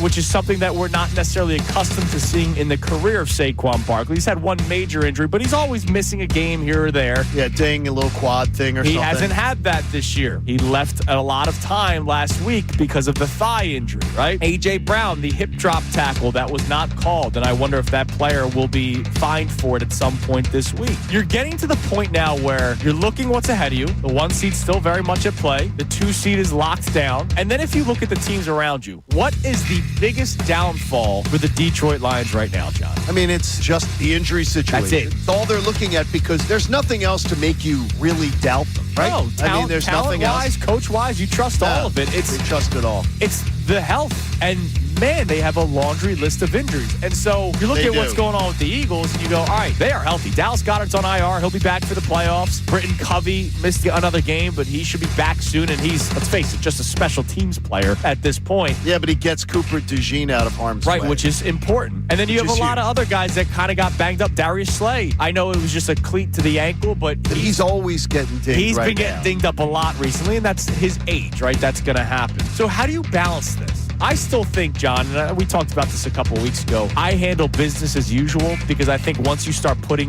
the thought in your mind as an athlete, hey, I don't want to go too hard here, that's when something bad happens, right? I'm still saying business as usual. I am. Well, this But week. there's a total concern for it. Wednesday, 8 o'clock also means Adam Schefter. Shefty, good morning. Happy holidays. It's a great Lion team, but it is not the same Lion team. It's just not. When you take David Montgomery, Aleem McNeil, Carlton Davis, just 3 more players that they lost this weekend out of the equation, I just don't know that they're going to be able to hold on for home field advantage, maybe not even the division title. And I just think that in the end, by the time these final 3 weeks play out, the road to New Orleans is going to go right through Philadelphia. I think this week you have to. This week has to be all chips on the table because you haven't clinched the division yet, and you just want to get that done. Get that out of the way, win the division, and clinch up the 2 seed. Make sure that's done. Go to Washington and win. Or Landover, Maryland, as I've heard on some of the stuff. But from that point on, I am all bets are off because the last 2 opponents are shaky at best, and you're at home. Now, I'm not talking about mass resting of people, but I absolutely want to see the Eagles strategically handle their business as long as they win at Washington on Sunday. All right, that is the Kincade Salciunas Key 3. 3 best minutes from today's show brought to us by our friends at Von C. Brewing Company in Norristown. Check out their Key 3, the OG Pills Legendary Philly Lager, which is a gold medal winner at the 2023 World Beer Cup for Best American Pilsner. That is an amazing feat. The Walking on Clouds, which is Von C's flagship hazy IPA, and Mr. German John. I know this. It's the Vienna Lager, which is awesome. Vienna, the 2-time Best of Pennsylvania winner with all the German ingredients. Head on over to Norristown right now. It's just like Vienna. Very similar. They look in similar condition and vacation spots. Amy, are you a family that skis or snowboards or anything? I grew up like skiing. That? I grew up skiing quite a bit. Oh, you did? How about you check out the Fanatic Deal of the Week, Amy? I sure will. Get an 8-hour Flex Adult Lift ticket, to Montage Mountain for just $40, located in Scranton. Montage Mountain offers unforgettable skiing and snowboarding thrills with 26 trails. For all skill levels, get this exclusive offer while supplies last at 975thefanatic.com/deals. Great deal right before the holidays. It is a good deal. It's a great deal. How about that? It's great having Amy with us. And you know what else is great is curing cancer. Yes, that's nice. Yes, it is. Win donation. Make a donation today to the American Association for Cancer Research. You can do it at 975thefanatic.com/AACR because I'm living proof 3 times over. Cancer research saves lives. Amy, were you listening in the 7 o'clock hour by chance? Of course. Did you get our Wawa order? Will you win the $50 Wawa gift card? I will not. Do we remember the winner's name? Because we couldn't bring him on the air because we had Shefty. Yes. Shefty called in at 8 o'clock, so we were unable to announce the winner's name for the $50 Wawa gift card. And if we were able to do that momentarily, that would be Brendan great. Gunn was the winner. I was like, that sounds familiar. Gendon Bunn was the winner, I think. Mo, our man Mo. That's right, Mo. So congratulations to Mo Abdul, who won the $50 Wawa gift card. Happy Wawa Days with Kincade and Salciunas. That continues tomorrow and Friday as well. Amy, thank you for coming in today. We appreciate it. Of course. Your top 10 storylines sound fantastic. Oh, thanks so much. I know that because I just heard one. And she won't tell us the order. She's keeping it really? You'll have to find out. Wow, under lock and key. Stay tuned. Amy, thank you as always. Thank you guys. We will not see you next week. But Merry Christmas. Happy holidays. No. I will not be here on Christmas. She will not be here. Everybody. You won't be here on Christmas. Nope. You got that right. There's that. Everybody have a great rest of your day. Mike Missanelli show coming your way next with Bill Colarulo and a very somber Ray Dunn today. It's Kincade and Salciunas, 97.